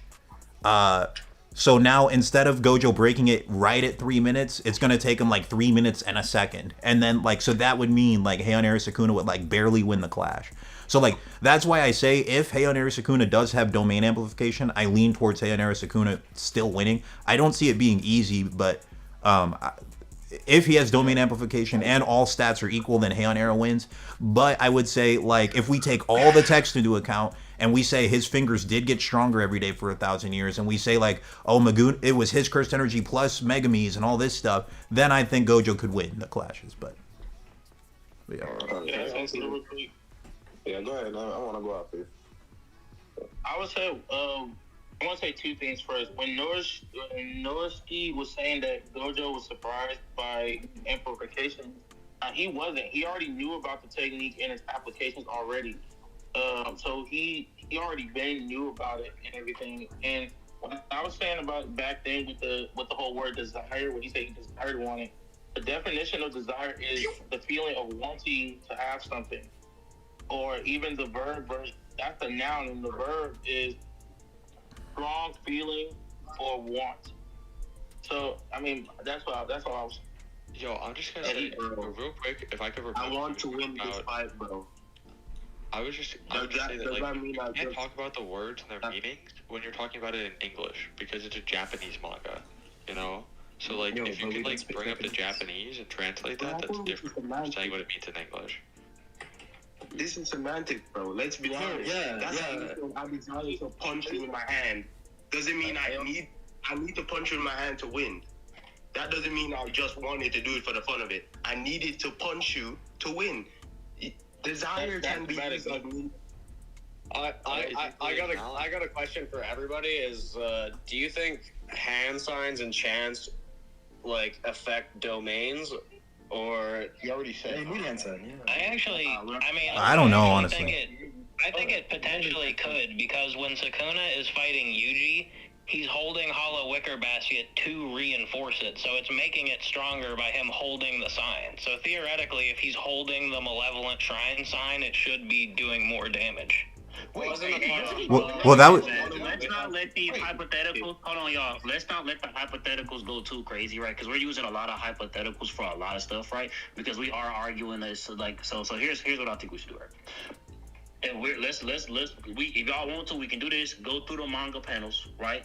Let's go bar for bar for what each character did and understand why one character is better than the other, and let's do it that way, right? Because we're using a lot of hypotheticals of, well, if this can do this, then this should be this, and if that can do that, then that should be that, and maybe if this does that, that should be that, right? I just want to add a question, though. On his, well, if we're trying to use statements, Gojo like explicitly said in like his like death scene where he's like in the airport or whatever, that like he wasn't able to beat Sukuna, and you could tell that he wasn't going all out on him. Well, here's a good counter to that, just real quick. That's not a hypothetical. Hold on. No. That's not neither it's satire, right? Because as you can clearly see, they say in the manga also that Sukuna had actual fear, and when Gojo popped up again in his Heian era form, he also had sweat going down his face because he was like, how the fuck is this man still alive? His whole point was getting rid of Gojo because everybody else wasn't shit to him. That was the whole point. Gojo was the problem. No, here, hold on a second, Ryu. Hold up, you guys. Hold up. Bring that up. Yege also fixed that later on too, so we can bring that up because you keep bringing that up. But yeah. No, hold on. We can like, hold on. Let me say something real quick. Yeah, let me say something. So like one counter you can say to that, to like Gojo in the Afterlife saying like, oh, this guy was just stronger than me. You could just say that Gojo's humble in defeat. It's just the reason we don't know that is because the reason. Well, hold on. Listen to it. Yo. Some of you guys might have to bounce for you're talking too much. I'm trying to say something here. Listen, what I'm trying to say is maybe Gojo's just humble in defeat. You just literally never see it because he's always winning the whole series. So like, for example, if he died against Toji in their first round, he probably would have said the same thing. He lost to someone stronger, even though Gojo could like low diff that guy. So like, so I don't think Gojo saying someone is stronger than him actually means much because Gojo is like so used to winning that anyone who beats him, he's like, you know what? Hey, good job, bro. Fair and square. I'm him. You win. Okay. Like Gojo's just not the kind of guy who factors in people having advantages mattering. Like think about Gojo as a character. He fought Sukuna, a dude that he knew was already like supposed to be the strongest, and he knew he had the 10 shadows. He didn't even think that maybe he has a plan, any of that stuff, and still thought he was gonna win. Like to him, if you beat him, you could have a 1,000-year-long plan. He'll still say you beat him fair and square. Yeah. What's ironic about like you're talking about ego and like whether he's like him being like, oh, that guy was stronger than me because he had such a big, like, either way, it's just Gojo has such a big ego that you can argue it either way. I'm not trying to be like contrarian. I agree with what you said. Here's something about this is like Gojo saying that somebody's stronger than him and not meaning it. That's all I think. But also, well, I didn't say he didn't mean it. Like I've said from his perspective, anyone who beats him is stronger than him. To him, that's the truth, even if it's wrong. Like, okay, that's fair. I think from Gojo's perspective, it's kind of like he just instantly got killed and like teleported to the afterlife. Like, does he even really know what happened? Like, if I was fighting a dude for that long, and then I thought I won, and then I just instantly was teleported to the afterlife, I probably would be like, yeah, I guess he was just holding back the whole time. That's true too. Yo, one more thing I want to say. Hold on one second. One more thing I want to say to anyone who's in the chat. Honest like analysis on you guys. Anyone who says any argument is coping is just new to debates, not good at debating, plain and simple. Because like, if you do debates with someone, people will debate literally just about anything. If you run out of counterpoints, usually you just say people are coping. That's a common theme I've seen. Anyone who says like, oh man, this guy's coping, they're so bad at debates, bro. Or they just have no counterpoints left. Because like, like if you've been in any other debates, like people will say way wilder things. Like people debate Broly being like universal and stuff. So, I mean, if this is just new to you, that's all right. Like get more experience. This won't sound strange, but like this is just normal debates. I mean, and also another thing I noticed, bro, people who talk the craziest never turn up to these things. They'll leave a bunch of comments. You're not like in this debate. So, even though it's open, you can just hop in right now. But yeah, you guys go ahead. What were you saying? Yo, can I say something? Because I've been waiting like the whole time. Yeah, go ahead. We moved past what I was gonna say, but didn't we literally see? There was a statement in the manga during Gojo versus Sukuna where it was like Sukuna was getting used to domain amplification, right? Implying that it was a new thing he learned that he was getting used to. Oh yeah, he was getting better at it. He was getting better at it mid-fight. Yeah, so he obviously learned it. What do you mean, no? It was stated he was getting better at it. Which chapter? Which chapter? No. Here, I'll find it. I think like probably 227. Yeah. I think what it was saying, because I just read it, I think it was saying he was getting used to using it and a domain at the same time. Yeah, that's possible. Because Gojo didn't even know that was possible. He's like, what? You can do that? Well, do you think when Gojo saw the disaster curses do it, that was the first time he like even knew it was a thing? Like it's a completely new thing? No. He even said that, I got it pulled up right now. he was like, "Oh, you guys are using that. Even if you guys try to disassemble my technique, I can just amp it up more." Like, he wasn't surprised that they had it. He's like, been there, done that. Nothing new. Yeah. Yeah, I didn't So- know if he was just like, oh. Well, yeah, I pulled up the panel. He's saying like he can use domain amplification with the domain open, and then he says, is he used to this? His output's ramping up. Okay. So it's not But- like he was like something new. But this is also the Viz translation. Like Viz sometimes makes mistakes. Yeah, yo, I hate John Weird, bro. Yeah, he messed up a lot. But I feel like a librarian. I'm like flipping through the volumes right now. I'm like grabbing each volume. Like, what panel is this? But one more thing I want to say, like, yo, like, because some people in the chat are like insulting some of the arguments being made here. It's like this is an open debate. You guys can literally join right now. So like, I don't know what you guys are doing in the chat. Like, just come in and prove us wrong. Anyone, it's open. Like, you all can just say things too. You know? What are they saying in chat? Well, Everybody in here loves some war. There's just people spamming cope. I don't even know what they're saying is cope actually, because they're not really forming. They're saying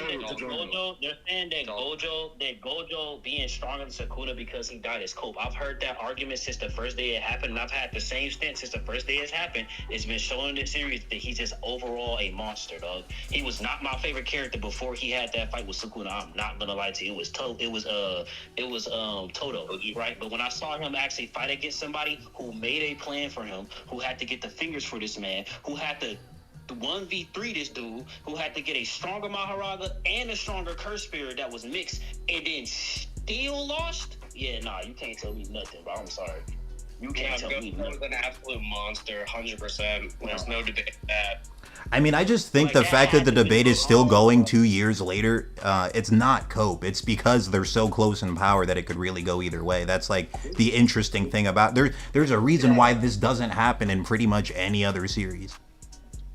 Lilos, like generally, Do we go one by one and say who wins in anime?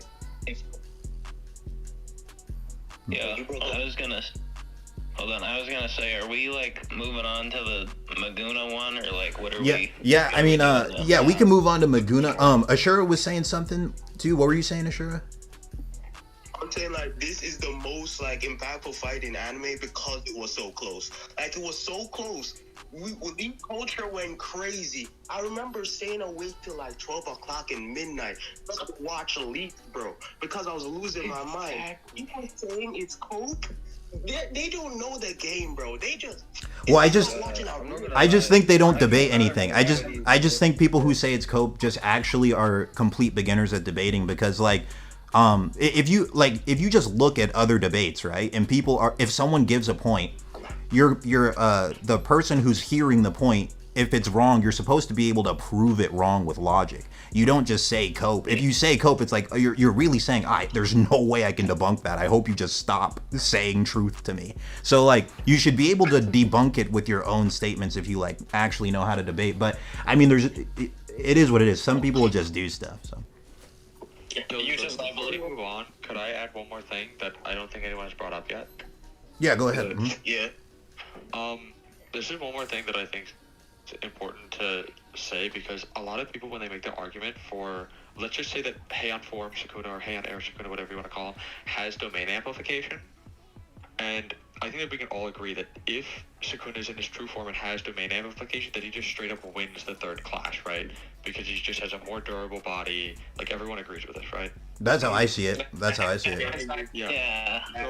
So if this happens, Sukuna still has 2 more domain expansions that he can pull out before he's burned out. Why would Gojo fight the same exact way that he knows is going to fail, when he could choose to either try to adapt the domain again, or if he can't do that, he just stop engaging in something that he knows is going to result in him dying, and then just be like, well, I literally cannot beat Sukuna this way. His domain is too strong. I have to find another way around this. Why would he just choose to die by doing something he knows isn't gonna work? Yo, it's about fighting to the very end, bro. Well, I've seen people say Gojo just kind of fights like an idiot. I've seen people say that. The strongest, he's not trying to. I mean, here's the thing. Like, I was looking at the fight. Gojo can escape at least one of the domain expansions by teleporting, because Sukuna says that whenever he gets Gojo, he's like, I'm not going to let you get away, I'm going to enclose you in the domain, but like, Heian Sukuna doesn't know Gojo can teleport. Gojo's just going to trick him with that. He's going to be like, wait, where'd he go? Wait, I don't believe that's something Gojo would do. That's very out of character for him. It's not out of character. Why would Sukuna even bring it up? Gojo wanted to show him like his full power. He wanted to show him all of the explosiveness. That's not can I go in a fight with Sukuna. Can I say something? Yeah. Yeah. What's it called? Didn't when they were all in the room with like the Rika room, I guess, watching the fight. Didn't someone comment why doesn't he use blue to teleport out? And like Kusakabe or someone said, okay, that's what I'm talking about. Clarify, because I think you guys are right, but I'm saying something else. Of like, Gojo could have left, but in the domain clashes, after clashes 1 and 2, he's like, oh, I lost that clash, but I can change my barrier conditions, right? After clash 3, he was like, oh, I lost, but he was so close that, like, because it was literally the exact moment, right? So he's like, oh, if I'm like 0.01 seconds faster, like, surely I can pump it up a little bit. And then in clash 5, when he sees that doesn't work again, he's like, oh, that doesn't work, I'm gonna hit him before the domains happen. So that's like it's a different thing of like, oh, I didn't win, but I can change this, versus I didn't win and I can't do anything to change this. It's like a different. So basically, what he's saying is Gojo's learning mid-domain classes how to continuously figure out ideas to beat Sukuna constantly every single domain. That's basically what he's saying, right? So if Heian version, right? He's fighting the Heian version. He's gonna do the similar thing. Yeah, I couldn't agree with him. Not gonna roll out. There's a narrative reason he didn't use blue. He wanted to show Sukuna his full strength. No, full capability. He didn't use blue because he couldn't. He was on burnout. Yeah, he was on burnout. Even when he did, he's not gonna teleport out. No risk, and he did really what domain but it would be an eternal debate, bro. We can both headcanon ways for Gojo and Sukuna to win. We can both use headcanon.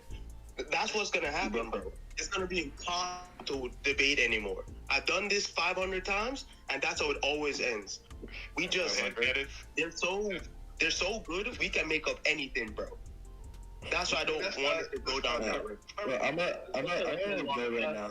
I'm gonna go right now. It's like, I wanna say, like, you mentioned this, but like, I mentioned it, but it hasn't been mentioned again.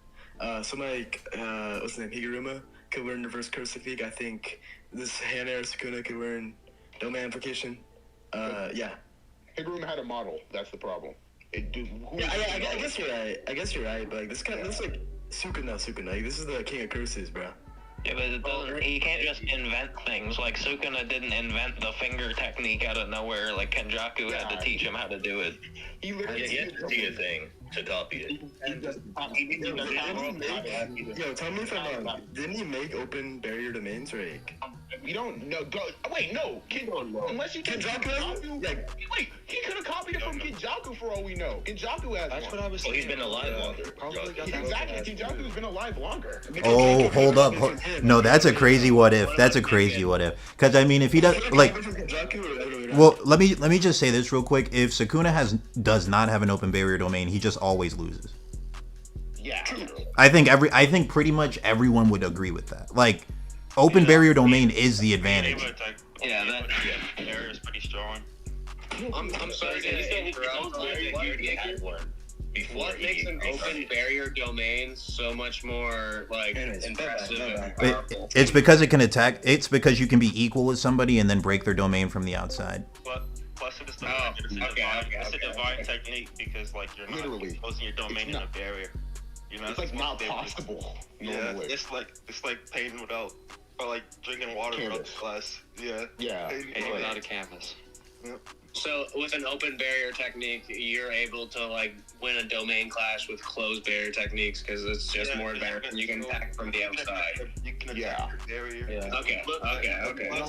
Even when Gojo inverted it, Sukuna can just attack the interior of the barrier. He didn't do that. Plus, Sukuna didn't use domain amplification after the second domain. He was just taking on the burden of adaptation. No, he didn't use it because when Gojo used the red on him, he's surprised that it can do that.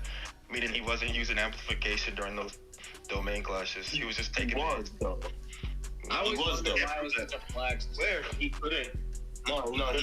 Let me explain. He used domain amplification, but domain amplification doesn't stop or hits of domain expansion. It's because Gojo found that out because he was only able to infer that after that red. Let me cook. Well, there were some moments. There are some brief moments where he's not using domain amplification, but we don't know how long that was. I can explain it. He wasn't using it in the domains. He even says that after he gets hit by limited void. Well, we literally see one of the domain amplification, one of the domain clashes. He's using domain amplification. Gojo just straight up says it. We see it. I just had that on screen for like 30 minutes. After that, you're looking at the second class. After that class, he doesn't use amplification after the second one. That's domain amplification does not work on domain expansion. What Sukuna did was stop his own domain from targeting Megumi's soul, so that Gojo's short hit targeted Megumi. His domain amplification has nothing to do with that. Domain amplification does not stop domains. There's no proof of that, no explanation of that. All he did was stop his own domain expansion from protecting Megumi's soul. I had Megumi pushing Yorozu the adaptation. He's also using domain amp the whole time. We see it throughout the rest. Okay, I'll say it like this: in the later half of the fight, he is less incentive. He's more incentivized to get hit by Gojo because he's trying to adapt to Limitless, right? And he's still using domain amplification when he's gonna take a hit that's gonna do a lot of damage to him to make sure that doesn't happen, right? In the domain clashes, he has no incentive to get hit. He actually wants to get hit and take as little damage as possible. So why would he not be using domain amplification when he gets hit? No, he says he's not using domain amplification. He's not using domain amplification because then but that's less important. It is less important. He's on the burst. He's prioritizing adaptation. And when we see the later clashes, we don't see him. We don't see those clashes. We only see the adaptation is always secondary to him not losing the clash because it doesn't matter if he's gaining. Literally what he says is that he's prioritizing adapting, and that was his strategy. He says he's not using amplification a lot of the time so that Megumi can adapt. Wait, where does he say he does it a lot of the time? Where is that said? For all we know, he's like switching in between. For all we know, It was after he gets hit by Unlimited Void when he explains what was going on. He wasn't using amplification. So hold on a second. So like in the domains, like almost 99% of the domain clash fight we don't see at all. So like anything you guys were saying is happening in there. A lot of that's assumption. Like I mean, can I read the panel? Real quick? Oh, sure. Well, just real quick, right before you do, one thing I want to say is, like, you can make an argument that, like, every time Gojo's about to hit him, he turns on amplification, then turns it off and, like, runs away for all we know what was going on in there. That'd be counterintuitive because he would just get hit for running. What? Actually, how is that counterintuitive? That would be a good strat. Because he'd be getting hit for no reason. It wouldn't be added to the adaptation. The adaptation process he needs to have amplification off for it to continue. He doesn't need to continue getting hit. He doesn't need to continue getting hit. It makes it faster. I don't know where you get that. I don't know. It does not. And when do we constantly make to adapt to my domain faster? The punches only matter after the domain. No, hold on. Yeah, no risk. Go ahead and say what you were trying to say. You said you wanted to read something. I'm gonna read the pen. While not using amplification inside a domain, I used 10 shadows to have Fushiguro shoulder the adaptation. As a result, I couldn't use curse techniques aside from those that what's given to the domain, but it was worth it. He doesn't say I was prioritizing adaptation. He just says I wasn't using shrine because I was using 10 shadows. Yeah, that's prioritizing adaptation as opposed to. No, wait. I have a question. Read it again. Let me say something. Because let me say something about it. As you just said, when he was not using domain amplification, he was adapting. So that doesn't say he wasn't using amplification. Exactly. He was not. Exactly. So like he could be turning it on and off. He could be turning it on and off. While not using turning it on pauses the process of adaptation. I use 10 shadows, the 10 shadows technique. While not using domain amplification, I use 10 shadows. That's all he's saying.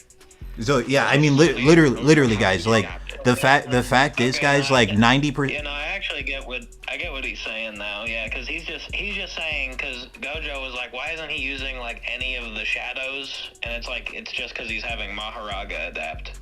Well, yeah, and it's like what I was saying before. Like 90% of the domain clash fights we don't even see. So it's like to try and make an argument like based on stuff you can't even see is like kind of a stretch, in my opinion. I'm not saying that it's headcanon. I'm just saying like all we know is that Sukuna says like there's times where he's not using it, but he doesn't say like the entire time I wasn't using it. So we don't know like how long he was using it. My argument. You know, he saw most of the domain classes besides the third one. Well, yeah, like other than the like. Third and fourth, the third and most of the fourth. And the fourth one, it was only running. And he did not. So can everybody agree? So can everybody agree that he uses it sometimes, and then he doesn't use it other times to adapt? Can we say that? Because it just blatantly says that. So can we just go? Okay. Yeah. You can't adapt or have an amplification on. But he doesn't need to adapt 100% of the time. We said that already. We said that already, and he just read that. He said when he doesn't have his domain amplification on, right? He's using 10 shadows to adapt. That doesn't mean he's doing one more than the other. That just means when he doesn't have domain amplification on, right? And then he's just using 10 shadows to adapt to infinity, and that's it. That's all he's saying. He's not saying he's using one more than the other, right? So you can't distinguish that he's using one more than the other. That's why I say everybody just agree that he's doing either one when he can. Simple as that. Wait. I have a question. What are we debating right now? Are we still on the? Yeah, we on Megumi. Yeah, we on Megumi. Yeah, it's Gojo versus Megumi. Everybody's just trying to figure out ways that Sukuna can win. That's my whole. Well, I would just go ahead and say when it comes down to Meguna. When it comes down to Meguna, I'll just be honest. From Meguna perspective, it seems like Gojo's just outright stronger. I think the only ones where it's actually debatable is like Heian era and but I do think so for example, after he gets world cutting slash, if like let's say you had a hypothetical Sukuna, if you could have current era world cutting slash Heian era Sukuna form at full power, I have him above Gojo. But like that Sukuna like actually isn't real. Like when he goes into his Heian era form, he's already like massively nerfed. So do you want to call that? You think he's massively nerfed? Because he has brain damage. Yeah, and that's like where your curse like. That's a lot of output that you're losing. Yeah. Exactly. I think so. And he can't use his domain. Yeah. Oh, we're not thinking of like a fresh Heian era Sukuna. We're thinking just like in the Plus Sukuna's brain damage was a lot worse than Gojo's because he was bleeding out of his eyes and his nose, as opposed to Gojo was just bleeding out of his nose. He took more damage. Took more brain damage. I think I interrupted you. I want to ask you a question real quick. Do you want to call the Sukuna that fought from 237 or 8 forward true form Sukuna, and call the one from the past pain form Sukuna to differentiate between the two? Yeah, that's a good way to do it. Yeah. Okay. Because do you think true form Sukuna with world cutting slash fresh with domain and everything fresh? How do you think the fight between that Sukuna versus Gojo? I would say true form Sukuna just wins that. Yeah. Yeah. Okay. With world cutting slash off the rip. Over. Yeah, he would just win. I don't think world cutting slash would land because it would be like hollow purple. It would be like hollow purple. I don't know why world cutting slash off the rip would be. Wait, why is world cutting slash off the rip would be over when we see people dodging it? Like, what are we talking about? Well, Gojo has the ability to dodge it, but what I'm saying is, like, they're already so even. If you just give him more amps, then yeah, he's gonna win. And he also has his cursed tools at the same time that can give him another small advantage. So I don't know why we keep saying that they're so even, right? If we're talking about a hypothetical Sukuna, right? Because even like, are we basing that? Are we just saying like it's a hypothetical Sukuna that's even to Gojo?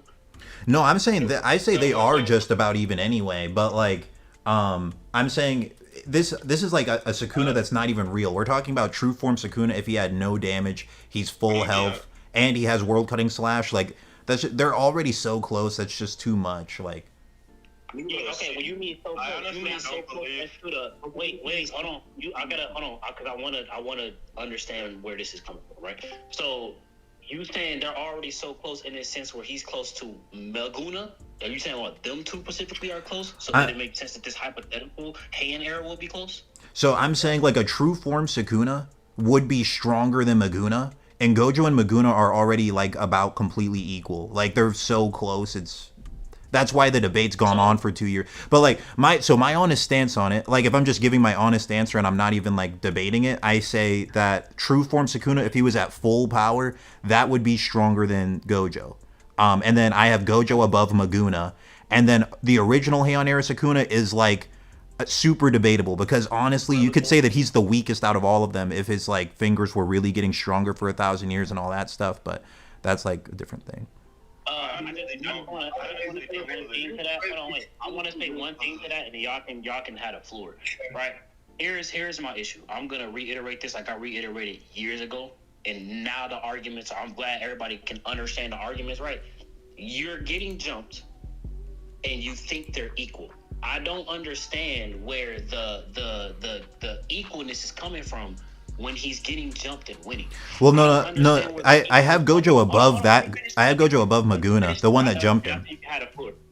Wait, I say I can have a floor after that, right? Y'all got it.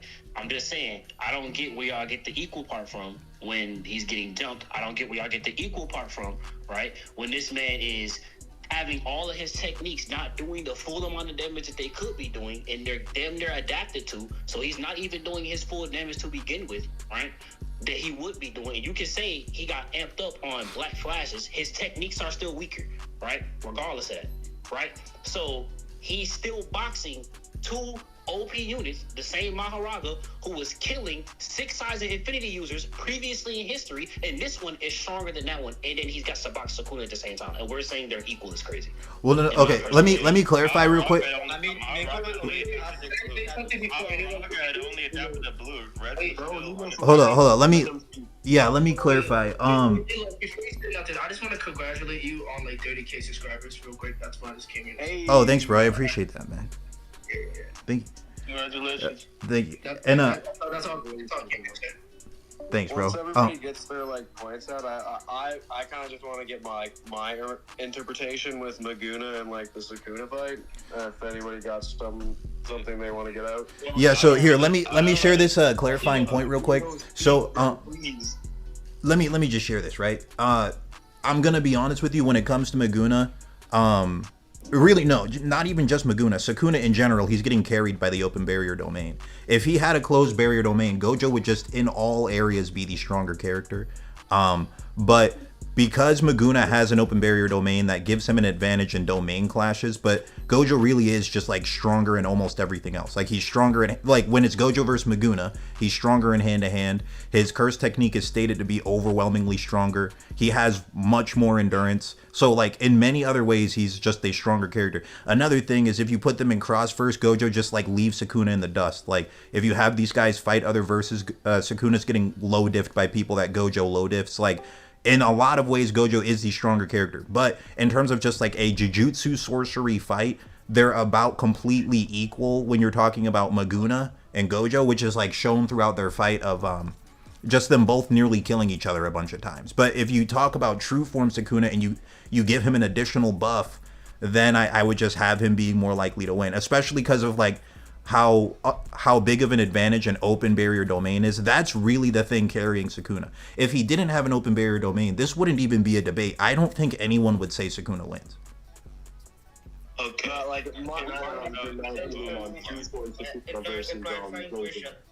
I think we're my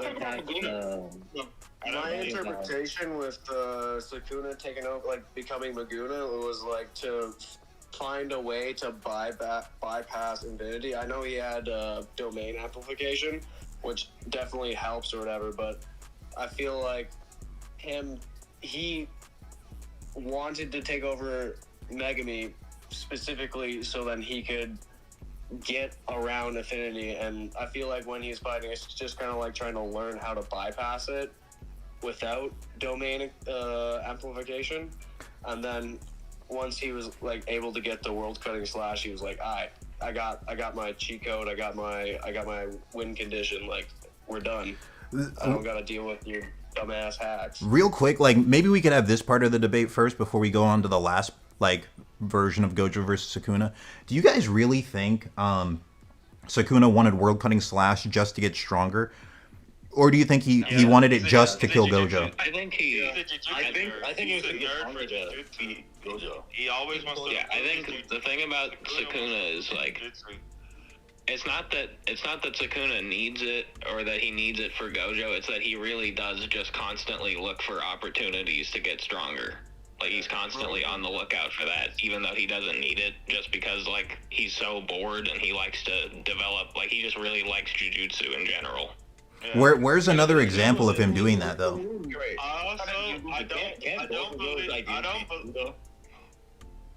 I think both are true. Well, I just want to say, like, where's another example of him taking huge risks to get stronger other than that? I think he takes huge risks throughout the entire Shijuku showdown. He takes huge risks throughout the whole thing just for his enjoyment. The whole time. But to like. That's what he enjoys.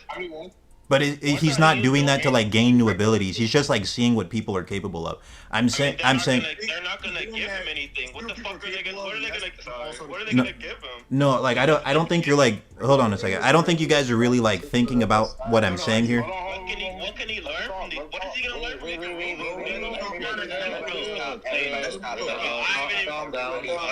Calm down. Everybody, calm down. There's like 80 people talking. Yeah, no, that. The one guy's. To answer the one guy's question though, there's literally Yuta right there, who is capable of what is it called? Doing domain. That's another example of him just taking needless risks. Well, no, that's. Before, and he was literally trying to play with them for his enjoyment. No, that's not my question. Like my question is like, where else in the series has he? Take risks? No. That's not my. Hold on, let me finish the question, bro. I'm saying, where else in the series does Sukuna do this super elaborate plan, take all these crazy risks to get stronger? Like, I understand that he's interested in jujutsu, like, but him developing world cutting slash, that was him taking. Where are there chances for him to learn?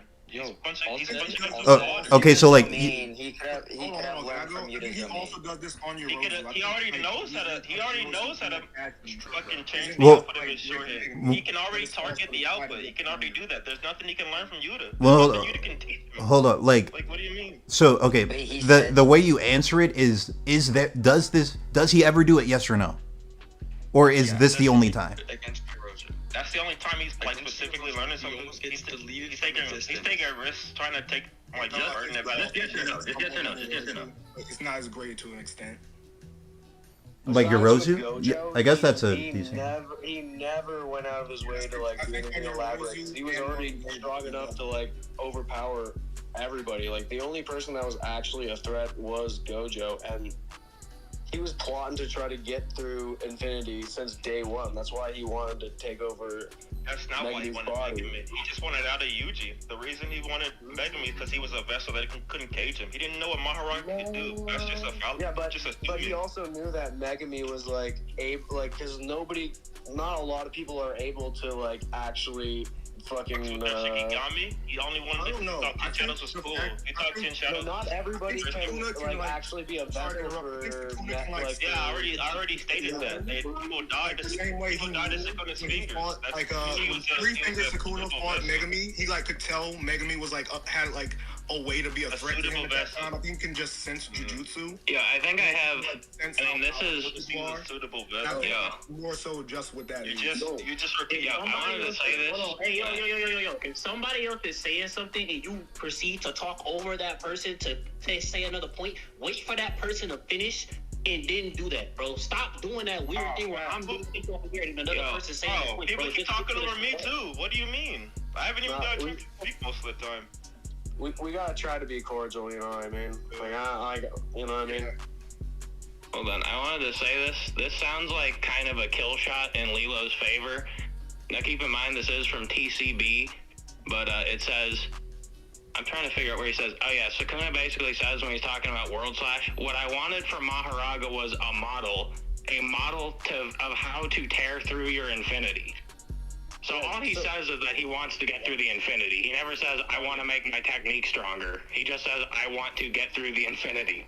So yeah, my interpretation was like during that entire fight, he was trying to find a way to bypass infinity, not with just domain amplification, because he's just throwing hands, and Gojo kind of like he's got the hands when he was trying to evolve himself past the infinity rather than having to rely on like the common jujutsu sorcerer ways to get domain amplification and stuff like that. Yeah, no, he wanted a way that he could no doubt get rid of Gojo without having to like piece him up like a boxer with domain amplification, because like you're just going hands to hands. It's not like you're using your first technique with it, you know. So like, okay, like the big reason of bringing this up though is like because a lot of people will say that Sukuna, he took all these risks because he just wanted to get stronger. I don't think that's really it. He did it because he wanted to bypass infinity. That's like my stance on it.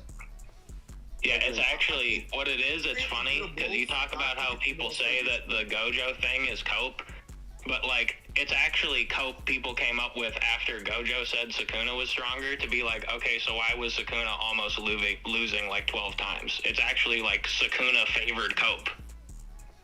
Yeah, actually, the thing is, it's even worse because like there's no statement saying he did that for the fun of it. People just made that up. I have noticed that too. I've noticed that. Yeah. People just be making stuff on Sukuna. But yeah, I know there's no statement for it. I think he just does it. Like I think he does it almost like in general, just for excitement of fights, where he's trying to do it in every fight. But I think like the only fights we actually see him do it, in my mind, are Yorozu and Gojo. Yorozu, he was testing. No, the Yorozu thing was different. So what he did with Yorozu, right? It's like he went to go.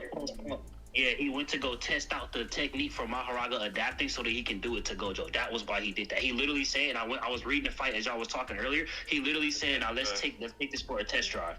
Yeah, he knew what he was doing. He's testing out the ability to take on the burden of adaptation. Thanks, Eric. I appreciate it, bro. He's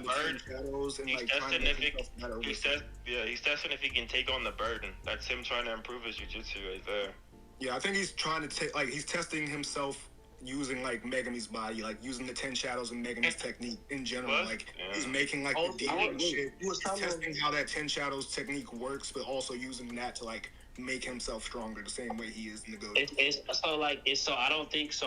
Y'all keep adding the make himself stronger part, and we already agreed earlier that that's not something that's explicitly stated. What's stated is, and what makes the most sense is that when he said, "Hey, I wanted this man to be a model for me to get past your infinity in the first place," and that makes a lot of sense considering the Yorozu fight. He did the same exact thing with Mahoraga when he used Mahoraga to figure out. He literally.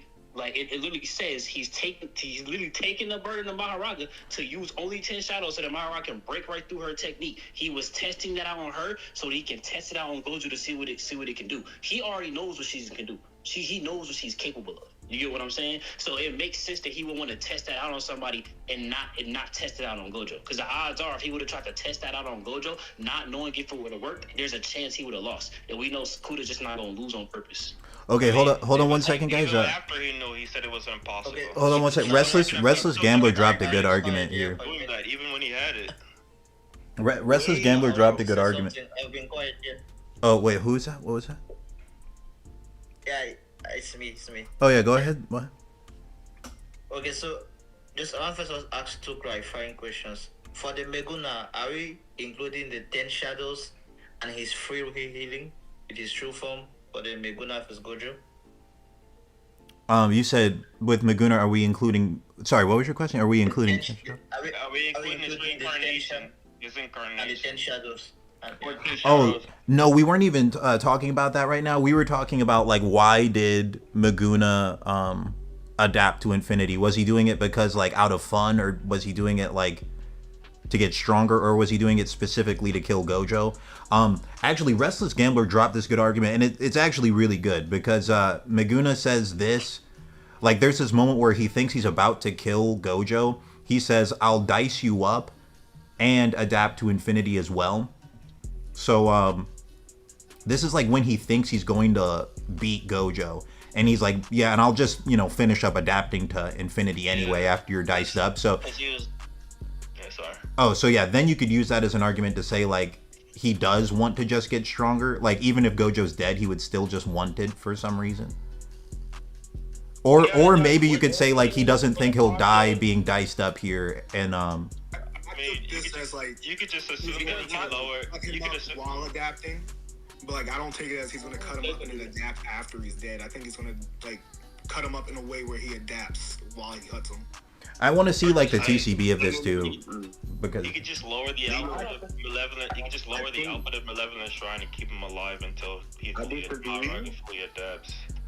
We see Gojo be able to fight in the domain before. He's thinking in his head, all right, Gojo's gonna keep fighting me even if I pop my domain. While we're fighting the domain, I'll adapt to infinity because he won't be able to break out of my domain, and then I'll kill him. Because like he's not gonna be able to run away. None of his abilities will be useful. He'll just beat him up in his domain over a while. He would win. I don't think he's gonna adapt after he dies. Yeah, I think Sukuna is just making an error. I have something to say. We know Mahoraga continues adapting. Like, even if you hit him once, it just takes longer for him to adapt. The more you hit him, the faster. Make it faster. Yeah. Well, he'll just continue adapting after Gojo dies anyway. Well, yeah. I mean, one counter argument you could say is just like, no matter what happens, I'm going to adapt, and I'm just kind of rubbing it in your face. You have no chance anymore. That could be one interpretation of this. Or like the other interpretation is he's just saying, well, even after you're dead, I want to just have the adaptation for fun. I mean, if Gojo's dead, what is Mahoraga gonna throw slashes at to like show him the model for World Cutting Slash? There's no like infinity barrier. Like that just around. There's no 6 size user. He's not gonna be able to use that. He needs that model, which is Mahoraga using the World Slash. If Gojo's dead, he can't do that. Well, no. Like if the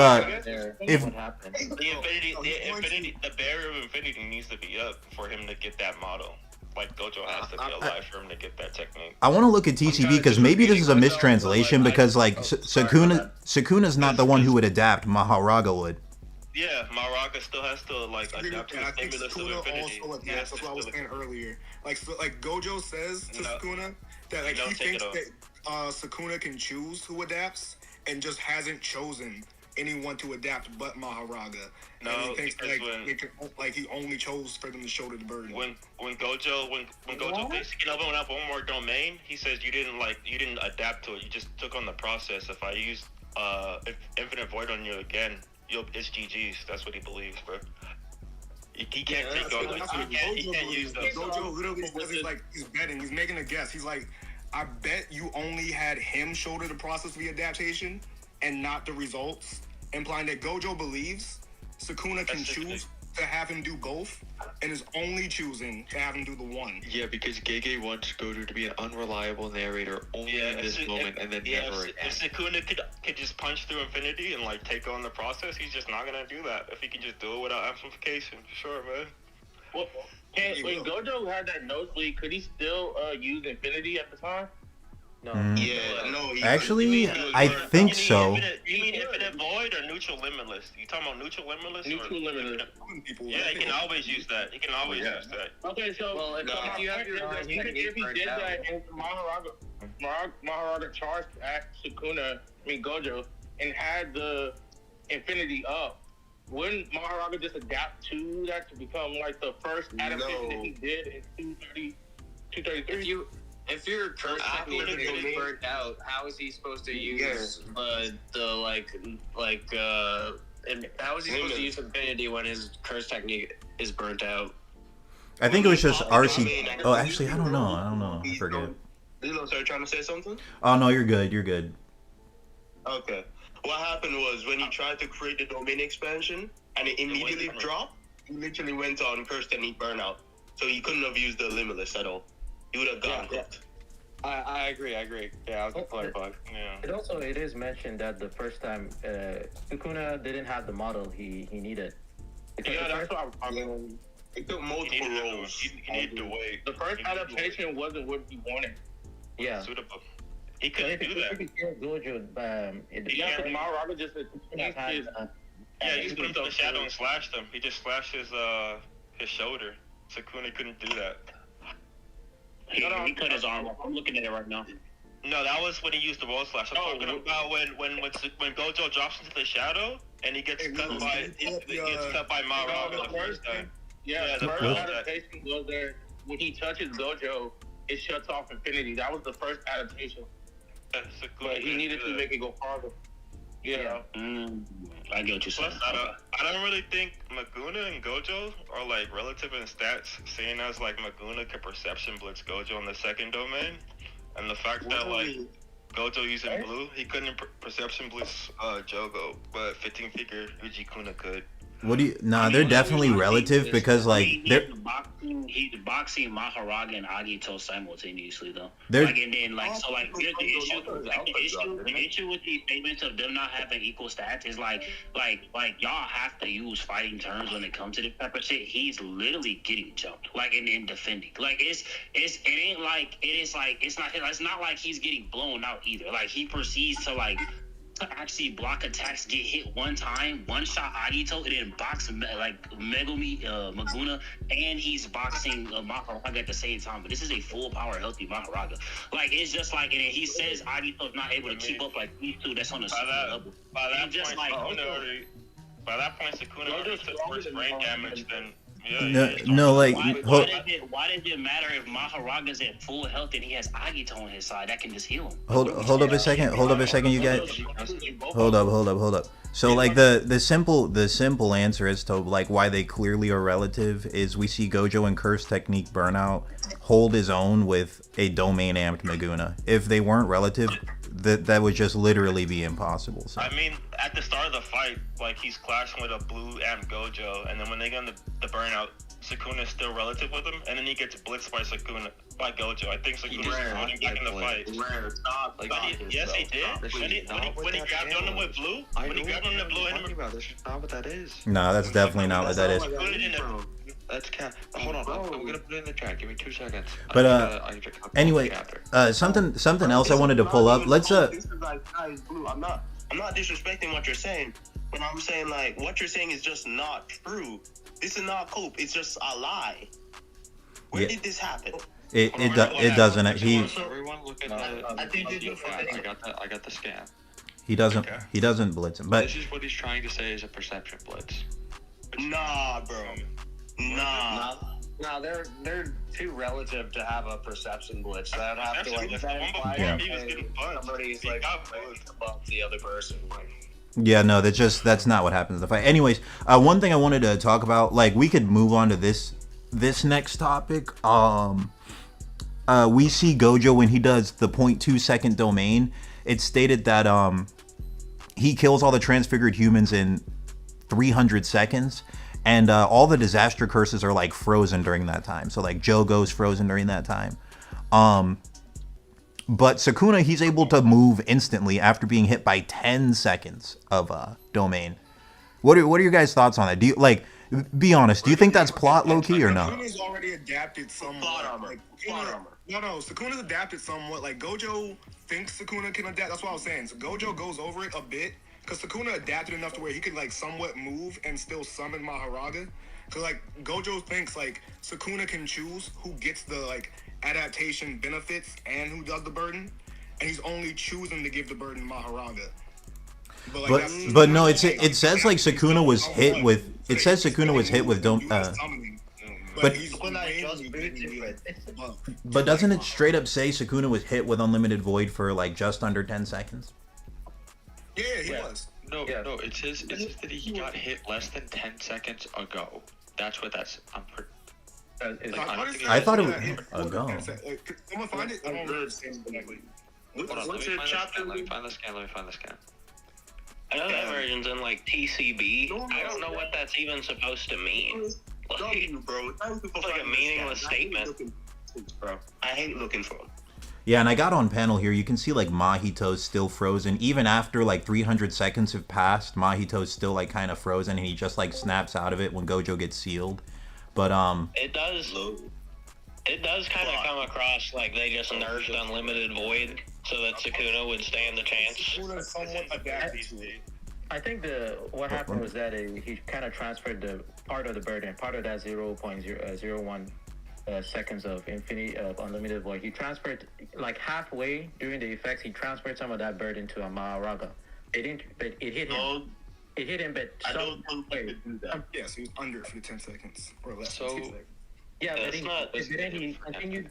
But he then transferred some of it to Maharaga. But the damage he got from the 0.1 seconds of the unlimited void, that's what made him not able to use his domain expansion, right? I don't think he transferred any of the damage. well, no, it says it. So, here's the part here's like the crazy part. Here's the point Lilo is making. When Sukuna gets hit, he gets hit for like at least several seconds. The dudes who were frozen for 5 minutes got hit for like 0.2 seconds. Yeah. Yes. That's what I'm saying. The disaster cursors get hit for 0.2 seconds and then take 5 minutes to recover afterwards. Sukuna is still getting hit. Yeah, that's what I'm asking you. I'm asking you guys. It goes off of the strength of your body. Like the humans could barely. They took them 6 months to fucking recover from it. Hold on. Really think about that, okay? Really think about that, okay? So, are you saying it's that big of a difference? Because like, put that into numbers. Like, try and actually put that into numbers. So, like, what's the difference between I mean, how many seconds do you think Sukuna was hit by it, bro? How many seconds do you think Sukuna was hit by it? Less than 10. It says let's just say it's 10 seconds. 10 seconds. And then Jogo's hit by it for 0.2, okay, and he's frozen for 5 minutes. But Sukuna hit by it for 10. How much longer is 10 seconds than 0.2 seconds? Isn't that like 50 times? Is that 50 times greater? So he was hit for 50. Yes. He was hit for 50 times longer, and he still got out 300 times faster. So like, Jogo's astronomically weaker than even 15-finger Sukuna. No. Hold on. Let's finish this math equation here. He got hit for 50 times longer, got out 300 times faster. So are you telling me that what would you multiply those numbers? Would it be 50 times 300? Are you saying Sukuna is like 300% stronger? No. 300 times 50. What is that? It's like 15,000. 1,500 times stronger. Hold on, 1,500 times stronger. So okay, are you telling me? Are you being really for real? You really think Sukuna's 15,000 times stronger than Jogo? I mean, sure, he couldn't even touch Sukuna. What are we talking about? No, bro. No, he's like 5-finger level. No. Hold on, bro. 5-finger level. He's like 15, and you couldn't touch him once. Okay, but like if he was that much stronger, he wouldn't even beat him. No, but no, be really for real, bro. Like a person who's 15,000 times weaker than him strong. Yes, like be for real, bro. Like 15,000. So hold on, are we really saying going from? Are we really saying going from 5 fingers to 20? Like adding 15 fingers makes you 15,000 times stronger? Are we really saying that like confidently? Jogo said the golf between them was astronomical. I didn't say the golf was massive. Okay, like let me word it like this. What's the more logical answer? That he's 15,000 times stronger, or this scene's a little bit plot? What's the more logical answer? Why are you trying to quantify it? That's what I'm saying. I think Sukuna is actually using the Maharaga wheel to adapt, and therefore he's just not being effective. He wouldn't be effective. He wouldn't be effective. That's what it says. I promise you. The only explanation. Maharaga shouldn't be getting hit. I got a question. I thought that Megumi, like not when his fucking Jesus Christ brain. Sukuna had to like start bleeding out his nose, and he had to deal with some of the unlimited void. But I thought Megumi shouldered some of the burden of unlimited void during that fight. He shouldered the burden of adaptation for Sukuna. Can I say something? Yo, let me say something. Yo, chill. Let me say something. Gambler in the live chat actually was making a point that I think we should talk about. Is that Megumi's soul got hit with like 12 minutes of unlimited void and wasn't brain dead. So what? I mean, okay, I do want to say. Wait, how did he get hit by 12 minutes worth? Where does it say that? Not 12 minutes. Probably 12 seconds. It was at least 9 minutes. Wait, how is he getting hit? 9 minutes? He wasn't protected by malevolent all the time. He wasn't protected by Sukuna's short hit effect. Yeah, that's what What? Sukuna did. Sukuna the whole time, he was protecting everything with his sure hit except Megumi's soul, which was how Megumi was able to adapt. Yeah. How is Megumi not just dead, bro? Can we point out that Because let me say something. Let me back them like gamblers and kind of my point. It's the soul doesn't have like a physical form. Like it's like you obviously if you're in a human body, your brain is just gonna explode from the over information. But if it's your soul, it's gonna be stagnant. I think. Yeah. Yeah, your soul's just like ooh. It's not. Like does anybody know the exact numbers of infinity that Megumi actually like took? I don't know. I mean, it says that Sukuna was hit by it for like under 10 seconds. It says Sukuna. Megumi is hit. Yeah, that was like the that was the last one. That was the last. Take a hit from infinity. So. Also, one more thing. Gojo could have just fired purple right here, and it would have either killed Sukuna or Maharaga. But anyways. I mean, I don't think anyone's gonna argue the fact he that was Sukuna going could for the have won punch, there bro. if he stabbed. He already got a punch off before this. Yeah, I mean, wait, how's that change my argument though at all? Gojo just took his head off instead of his heart and be done with it. Well, no. He only did do that because he wanted to save Megumi. I mean, yeah, that doesn't change my argument. Like, he still could just actually win here. Yeah. Gojo's a smarter fighter than you. Actually, I mean, but how is this? How is this debunking what I said? It's not. It's especially like, because if the argument is just who's stronger, like if you imagine this was anyone else's body that Sukuna was in, Gojo just kills him. Like he doesn't care. Yeah. Yeah. Yeah. Like you know the way you know the chest punch Gojo hit Sukuna with. Literally aim it like upwards and just stab him in the neck and just rip his throat out. And then what happens? Yeah, he also said he was getting like revenge for Yuji. Well, yeah, he does like word for word say that, but. Yeah, reverse curse technique.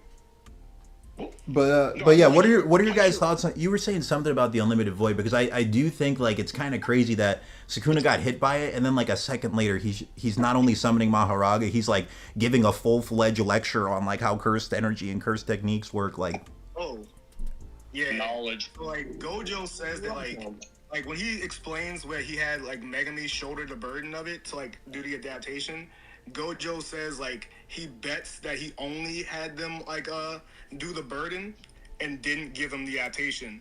But basically Gojo was saying that he thinks that Sukuna can choose to give them the adaptation. Like they can choose to get the benefits, and he just thinks that they didn't. But I think that Sukuna did give himself some of the benefits, just not as great as much as like he gave Maharaga. Because Maharaga is virtually unaffected. He's just somewhat like unaffected to where like he's still affected very clearly, but like not as hurt as other people, and can still do things like movement and summoning afterwards. Maharaga's literally unaffected. Sukuna has brain damage. How could he not be affected and have brain damage? What do you mean? Maharaga doesn't allow the user to adapt. Only Maharaga can adapt. They can only take the damage for Maharaga to adapt. They're taking it for him. They're not taking on the process. If that was the case, he wouldn't have brain damage. He wouldn't have brain. But he thinks they can also, like, he can choose to not do that. He can choose Gojo doesn't say that. He says the opposite. He says, I bet you can. Go back one page, Lilo. Go back one page. Go back one right page. there. He says, but I bet you only had him shoulder the process of adaptation and not the results. Meaning Gojo is thinking he can do both and is only having him do the one. He can only give him both. That's only giving him one. No, that's the opposite. He said interpretation. That's just exactly. No, it's not. He's saying he only had him do this. No, he only could do this. I bet that you can only do this. He's not saying he only could. Only could is wrong. He's saying he only chose to have him do this. Like if you go back to the page, he only had him do that. Okay, wait. If your point is that Sukuna could just take the adaptation, then why did he have brain damage then? If he Okay, wait. I'm trying to like. If you're saying that he can take the adaptation, why doesn't Sukuna just do that? Why risk everything? Why not just take the adaptation and win? because he's going after like this world cutting slash. But then couldn't he just develop one if he took the adaptation? If he takes on the process, he'd get that. He'd get that himself. Yeah, if he takes on the process, he'd get it. If he takes on the process, he gets it himself, bro. Like, you're just yapping. Takes the process, like, get the burden for the result, and he's choosing to only give and he's choosing to only take the burden. He can get the results, but the results do not give him the world cutting slash. Like, he's trying to do this. He can give himself the results of the adaptation. I don't think you even understand what happened. Yeah. He doesn't. He's just waffling. Because if he could just take on the results, he wouldn't need Maharaga and Agito. If you could become the medium for adaptation, you would just have that of this like evolution. He'd just be boxing Gojo by himself with no Maharaga and Agito. They literally get in the way. Yeah, Maharaga is a one-shot victim. Summoning Maharaga is a nerf low key. Wait, guys, I think we like kind of like went off topic a bit. Like, I'm still not seeing anyone explain like how could Sukuna do like how was he able to like do things after being hit by unlimited void for 10 seconds? It's thought armor. I mean that even though I think someone when Gojo makes this guess that he only chose to do this, I'm thinking Gojo is somewhat wrong, and that he has adapted to it somewhat himself, which is why he's able to move afterwards and summon Maharaga. He hasn't adapted to the same. Dude, that's like an AI hallucination. Like you just made that up. He just made that shit all the way up. First of all, like, this statement already is Gojo's interpretation. I'm gonna need to see another panel where it's like stated that that's what that does. It's also contradicts the later parts of the fight. Like, if Sukuna could take on the adaptation, he would have just started doing what Maharaga does and nullifying the unboxing of Gojo. He wouldn't need to wait for Maharaga to nullify before he attacks. Well, when he uses the piercing, he literally had Maharaga as a model. That would just defeat the purpose. Yo, one thing I want to say real quick is like Sukuna, he's moving like literally right after being hit by 10 seconds worth of unlimited void. It's like the next panel. He's like moving around. So I'm just trying to understand like how is it this fast? I mean, Gege's there with numbers, bro. He did. Wait. There is no explanation. Gege was just on his side and just giving him the Glock 3000. Bro, there's no explanation. Well, I mean, we could just say he's 15,000 times stronger than Jogo if you guys want. I mean, Gege doesn't know how fucking exponents work. Everybody's kind of talking over each other. We need to like chill out. I'm trying to reread like the volume that. All right, I have an answer. What's the answer? Go for it. By the way, it's Gambler. Oh wait, yo, no way. Yo, what's up, bro? What? Wait, I don't even see you in here. Where? Yeah. Oh, I see you. What's up, bro? I literally just joined. Oh, yo, what's up? Yeah, bro. I was building a freaking dresser. I'm stuck right now, but I was hearing you guys talking about the freaking the Gojo thing. I just wanted to tell you guys some things about it, right? Yeah, I want to hear. The first thing I it. want to talk about is the fact that Sukuna took 0.01 seconds of unlimited void. Like, he took it, and he fought Gojo for 2 minutes and 40 seconds. That's already in it. He took 0.01 second of unlimited void, and he continued fighting Gojo the entire time. Right. Like, that's what happens at the beginning of that domain clash. Bro, how is he able to do stuff like that, bro? Yeah. So basically, right? I thought of it, right? So let's use first off, let's say the cursed spirit brains are not the same as human brains, right? I'm pretty sure there was a statement, I don't have it on me, but there's a statement about their brains being different, right? But outside of that, right? Let's use Sukuna's domain expansion for an example. The first time he used it against Gojo, that first slash, would you say that one is like more potent than the amount of slashes that came after that? No, right? So with Gojo's, obviously more time in the domain means more impact on your brain. Gojo literally says after that, like I'm pretty sure 231, it was a chapter right after he loses his domain expansion. Right after that, he's like, the unlimited void only affected the part of Sukuna's brain that deals with domains. So it didn't affect his entire brain. It didn't like completely block him off. And going back to what I was talking about with like cursed spirit brains and human brains, the Megumi thing that I put in the chat, it was because I was making a video and I was like, bro, like, how did Megumi survive that at all? He took like at least 9 minutes of a limited void, right? Because it was 3 domain expansion clashes where it was 3 minutes straight. So Megumi was taking he was taking the shit the entire time. 3 minutes straight each time, so 9+ minutes. And I calculated it. I mean, I sent it to like freaking AI to calculate it, and it was like he should be out for like 12 days. But the same day he's talking to Yuji, he's like, "Yo, Yuji, I'm not doing this, bro." And then he sells him out when he's fighting against Yuta and Yuji. Like you guys know what I'm talking about, right? Yeah. When Yuji, like, yeah, when Yuji punched Sukuna, and then he was like, and then Megumi was like, "Oh, I'm over it, bro. Like, leave me alone." So I think it's obvious that there's a difference between them. The cursed spirits are affected differently, and obviously the non-sorcerers as well, because they don't have any resistance to curses as much as sorcerers. So yeah, I think it's a matter of the domain not having enough time to completely fry Sukuna's brain completely off, like where he can't do anything after that. It was only enough to take away his domain expansion. He had enough of the brain to use his curse technique. I got gambling. That doesn't make sense because it worked on everybody's else brain completely in 0.2 seconds. It worked on the person completely. All of the brain. The first spirits, it worked on their brain completely in 0.2 seconds. Yet for Sukuna, it only targeted the domain part of his brain while it was going on for longer. It went on for 10 seconds after that 0.1 seconds though. So he did take a full 10 seconds afterwards. You know how you also make sense. Wait, Wait, hold on. Are talking over each other. Yeah, I heard what you said, Ashura. I heard what you said, but someone else was talking. Can I just add one more thing I'm considering right now? How is Sukuna not on curse technique burnout? His domain just collapsed. How is not on? He destroyed. He probably just used the RCT to replenish. 10 Shadows is weird like that. 10 Shadows is weird like that. I can't lie. No, he replenished.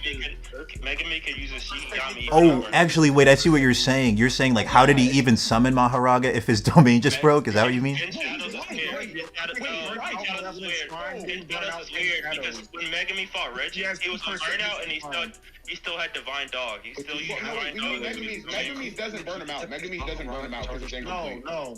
What I'm saying is Sukuna burnt out his curse technique of Malevolent Shrine. He did not burn out the curse technique of 10 Shadows. But no, that's not how that works because I don't know. Yuta, it burnt out both of his curse techniques. When you see with 10 Shadows, with Megumi, when he uses Chimera Shadow Garden against Reggie, and after it breaks, he still has Divine Dog ready to attack immediately after. That's because he already had Dog summoned. He already had Dog summoned. Okay, he also could have Maharaga in the shadow, because Maharaga comes out of the shadow. He was probably in the shadow the entire time. In the shadow. Maharaga isn't in there. Megumi is in there. But even if it was in the shadow, he would still need to use his curse technique to wake him up. Yeah, I think this fight might just suck. I think this fight might just Sukuna has the 2 curse techniques, and that like Yuta's a bit different because Yuta's are more so like copied. I think if Yuta burned his out, like wait, hold up, guys. It's too many people talking. Who could separate his curse techniques with barriers. Sukuna's on that level. So all right. So the thing about the burnt out. Hold on. Let Restless go. Let Restless go, bro. Yeah, the burnt out thing, we saw it earlier in the fight that when Sukuna was on burnout, right? Do you guys remember the scene after I think it was their second or third domain clash? They were fighting, and then Gojo was like, "Why isn't he using the 10 Shadows at all?" Y'all remember that, right? And then he had the nosebleed right after. Yeah, and he's like, why was he at that moment? Yeah, and then we could see the 10 Shadows literally in use at that time, so it doesn't burn out the 10 Shadows. But also, right? Wait, hold on, let him go, bro. Let Restless go, bro. Yeah. But also on top of like us seeing that he could use 10 Shadows while on burnout for Shrine, right?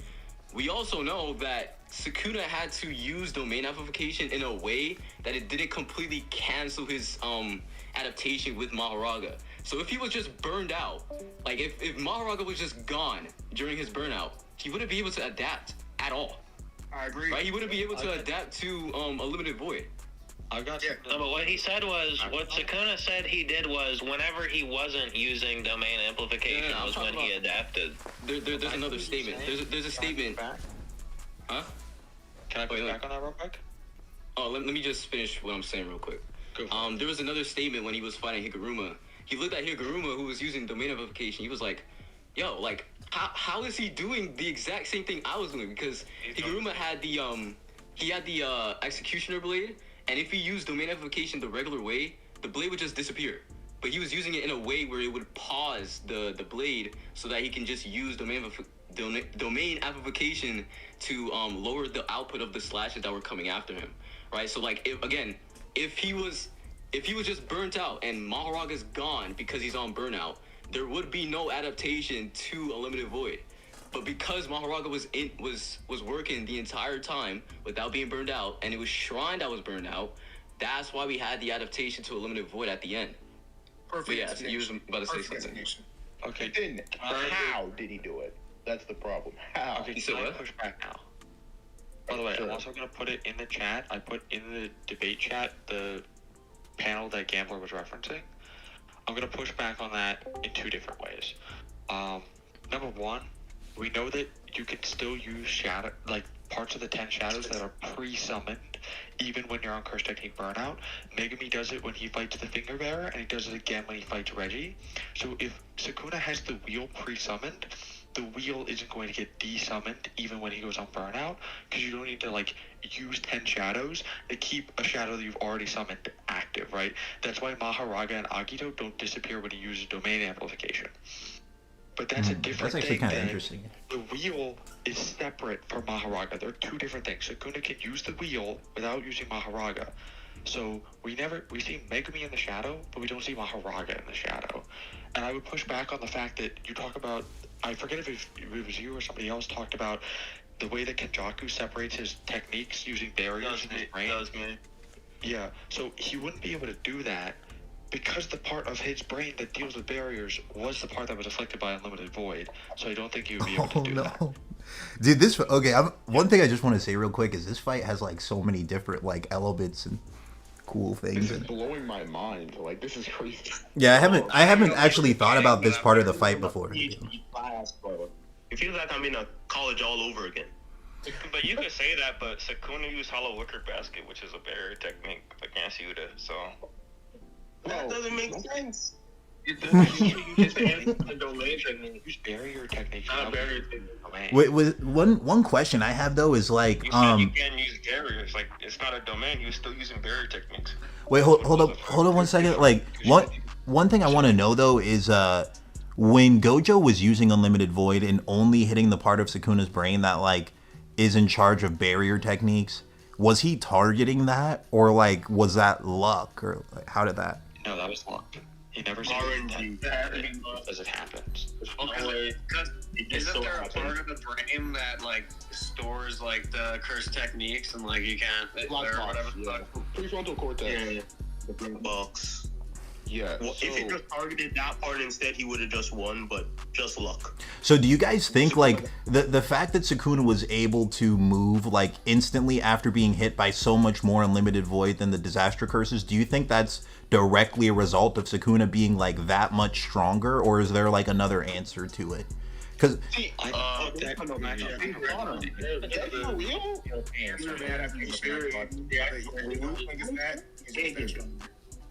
only got hit with it.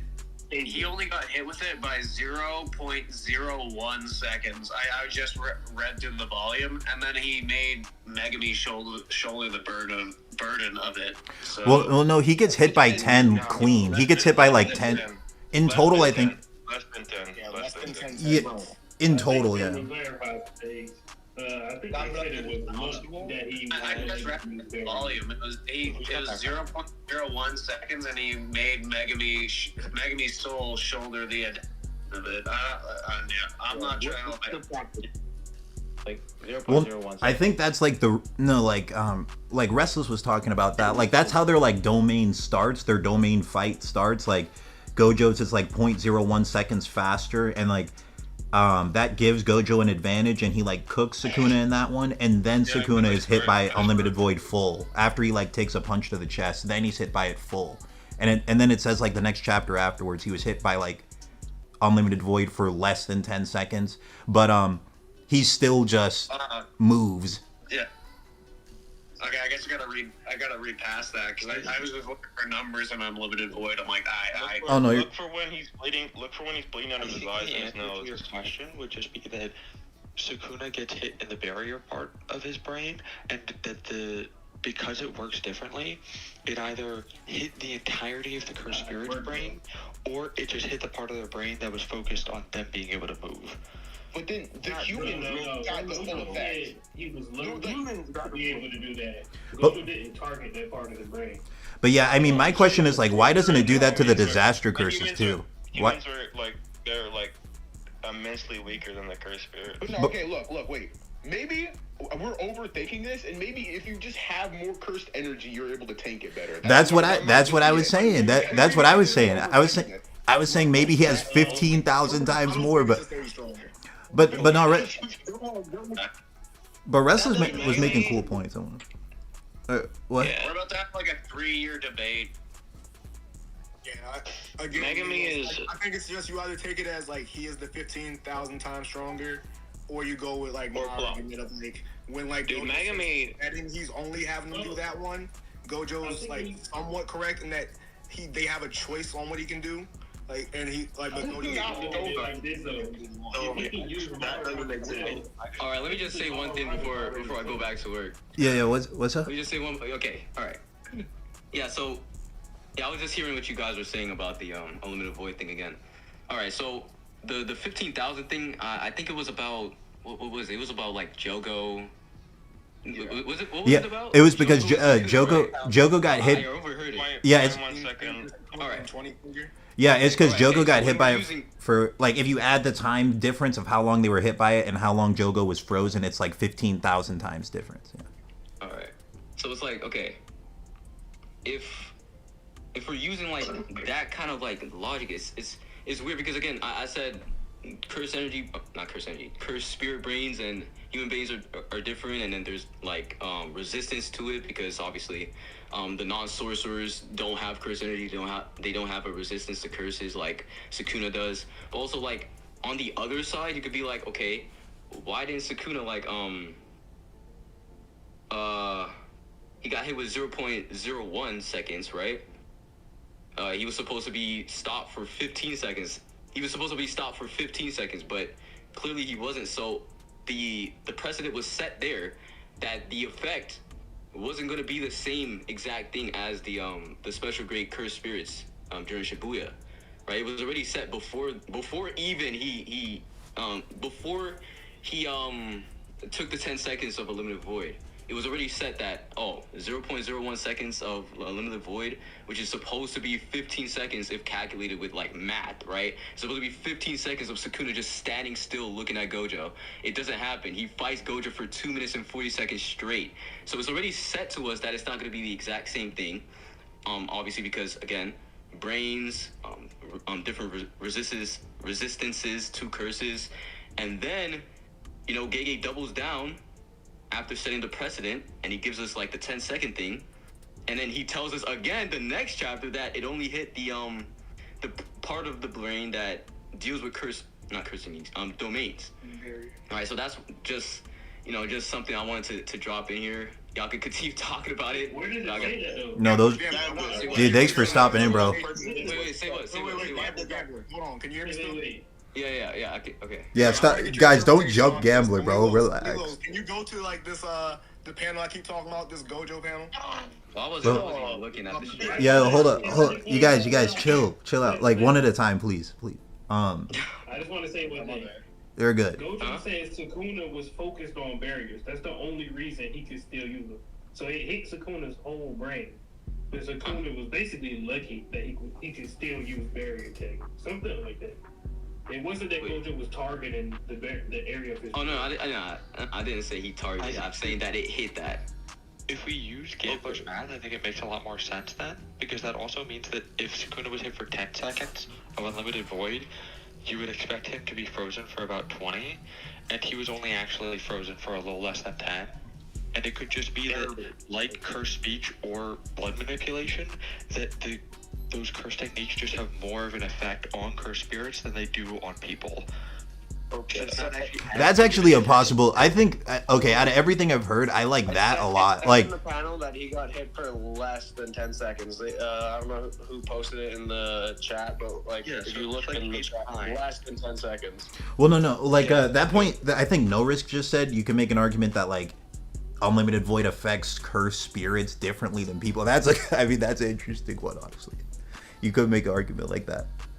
That's the arguments that whatever are affected differently than regular sorcerers or civilians type of thing. Why does it? I'm talking about the brain. It's affecting the brain, not the strength of the resistance. Why does it affect the whole brain on humans and curses in that one scene? But in this scene, it only affects the part in Sukuna's brain. I'm not gonna lie. I have no idea. The best interpretation is that Megumi is like 15 million times stronger than Jogo. The Megumi is. That's the only way that makes sense. Because what do you mean? It affects the whole brain and curses, but it changes just when it's Sukuna. I'm sorry. That is plot. Okay. Alright. I'm just Stop. Wait. Stop. No. Look. You let Gambler talk, bro. Relax, everybody. Let me just ask you guys this question, okay? Let's say, we have the Grasshopper Curse, right? And then we have regular old me, right? We have Gambler, we have a Grasshopper Curse, and then we have Sukuna, or Gojo. Let's say Gojo, right? And they all three of them get hit with Shrine. Get hit with like no, not Shrine's not a good example. Let's use Dagon's domain. Let's say all three of us get hit with the fish sure hit from Dagon's domain, right? Y'all know what I'm talking about, right? Yeah. The fish sure hit, right? Yeah. Okay. Now let's say the fish sure hit. How much output are they getting? Yeah, that's funny. I'm not gonna lie, that isn't a good example either. But let's just assume that every fish that's coming after us is the exact same output, right? Because Dagon's is obviously different. But y'all getting the example, right? Y'all getting it so far, right? I get what you're talking about. So we have Gambler, we have a Grasshopper Curse, and then we have Sukuna, right? Now let's say the fish shreds right through my arm, right? And then the fish shreds right through the Grasshopper Curse's little arm, the small, y'all know the little arms on a Grasshopper Curse, right? And then let's say it doesn't go straight through. Who was the third one? It was Gojo. Sukuna. Yeah, Gojo. I said Gojo, right? Let's say it doesn't go straight through Gojo. Why didn't it go straight through Gojo? His reinforcement better. His reinforcement is that much better. Yeah, his curse energy, right? And then the reason why it got straight through the Grasshopper Curse was because the arm was not the same as a regular human, right? Because it's smaller than a regular human.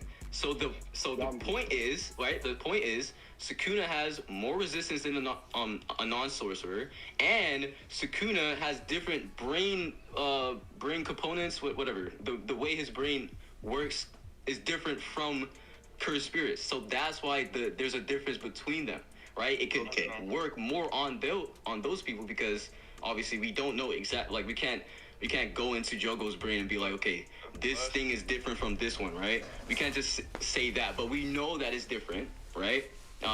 Again, you guys have to trust me. There is a statement out there. That's also sorcerer's brain, not Sukuna's brain. You said what? It's Megumi's brain supported by Sukuna's cursed energy. But that's not the problem. I don't know. Wait, what point are you trying to make? Do you think Sukuna's brain is like Yujiro Hanma's, where it's just different? That's what I'm saying. Izo has better curse resilience. You know what I mean? He has better curse. Like he has better curse resistance than non-sorcerers, and his brain is different from cursed spirits. That's like the entire point. Exactly. But the problem with it makes sense of the fish going to the arm, he goes for the leg. It goes for the pinky toe. Instead of it going for the arm, it goes for the pinky toe instead. That's what I'm hearing. Because what do you mean the pinky toe? Look, What do let me set up the analogy real quick.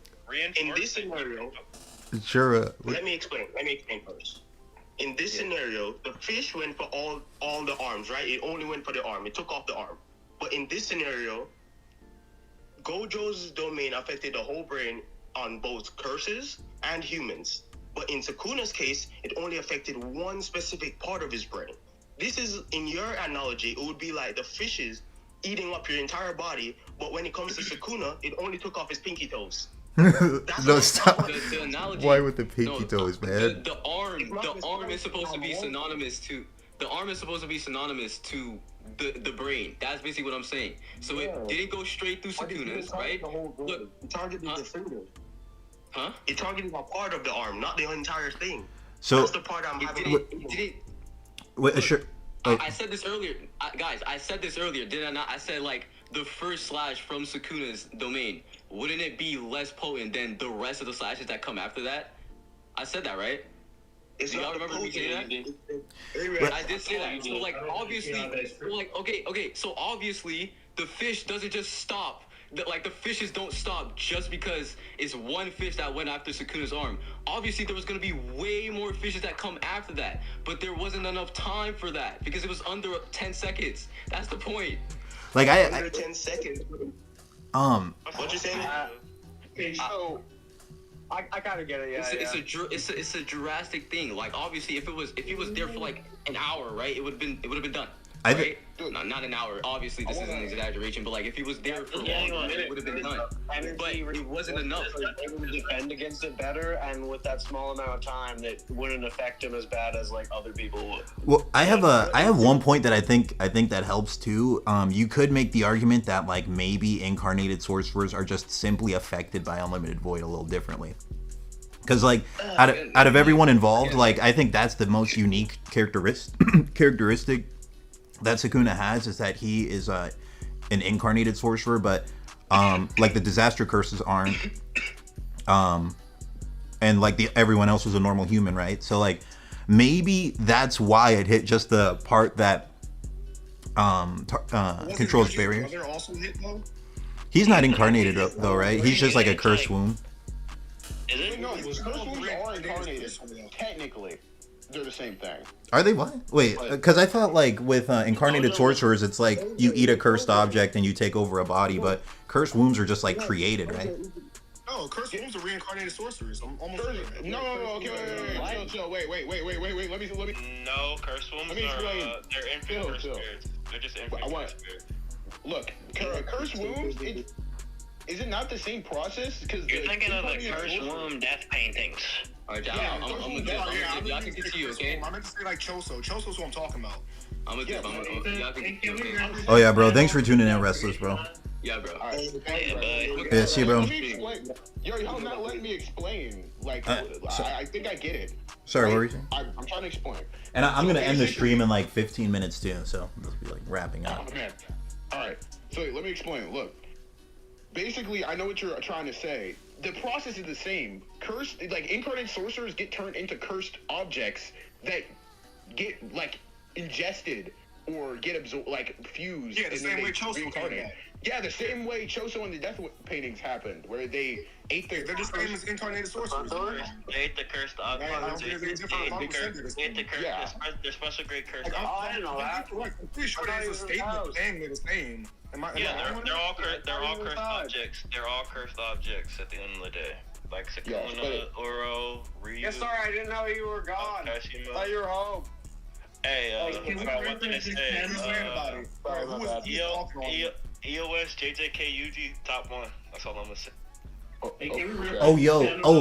Actually, maybe we could just end this. Bro, that nigga scared of the alien. Maybe we could just.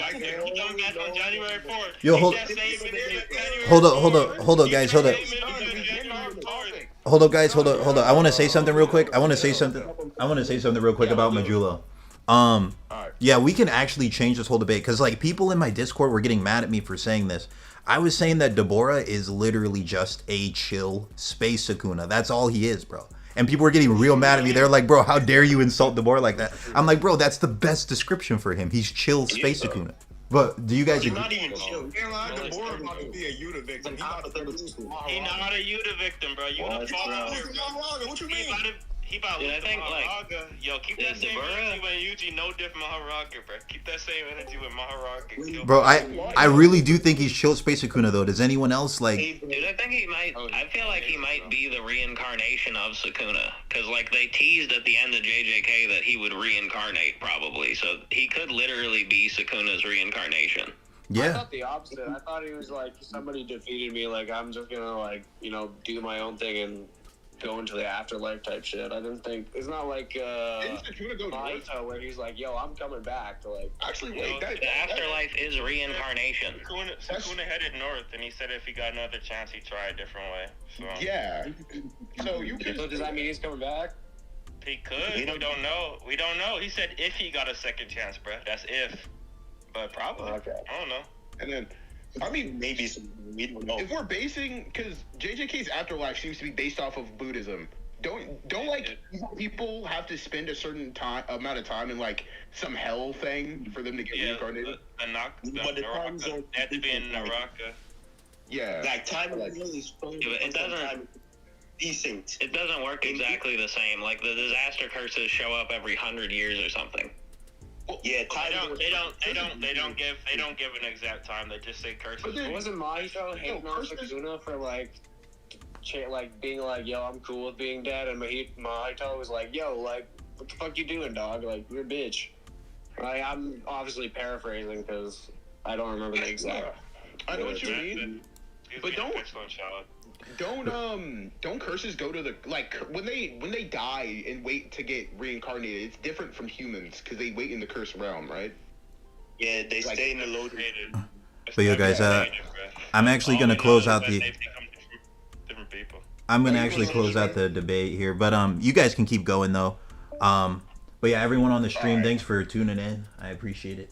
And then yeah, you guys, everyone in this chat. Yeah, you guys all have a good one. Good night, man. I'm gonna head out, but if you guys want to keep debating, feel free to. Yeah, we will. All right. This is the best debate with this many people. I'm surprised it wasn't just a screaming match the whole time. I mean, it started getting there at some point. Yeah, just trying to do the best we can here. By the way, we tried our best. I got here late. What was the conclusion to Gojo versus Sukuna? Oh, that's the thing, man. There never is one. There never will be. It will go forever. There never will be. It's so hard to debate. I mean, Gambler was in here. What did he say? Because isn't he on the side of Sukuna? Yeah, he's on. Yeah, he's on side Sukuna. He gave some points, but I'm gonna. Not gonna lie, Lilos, I would like pay money to see like a debate between you and Gambler on like Sukuna versus Gojo. Nah, I'll never. No.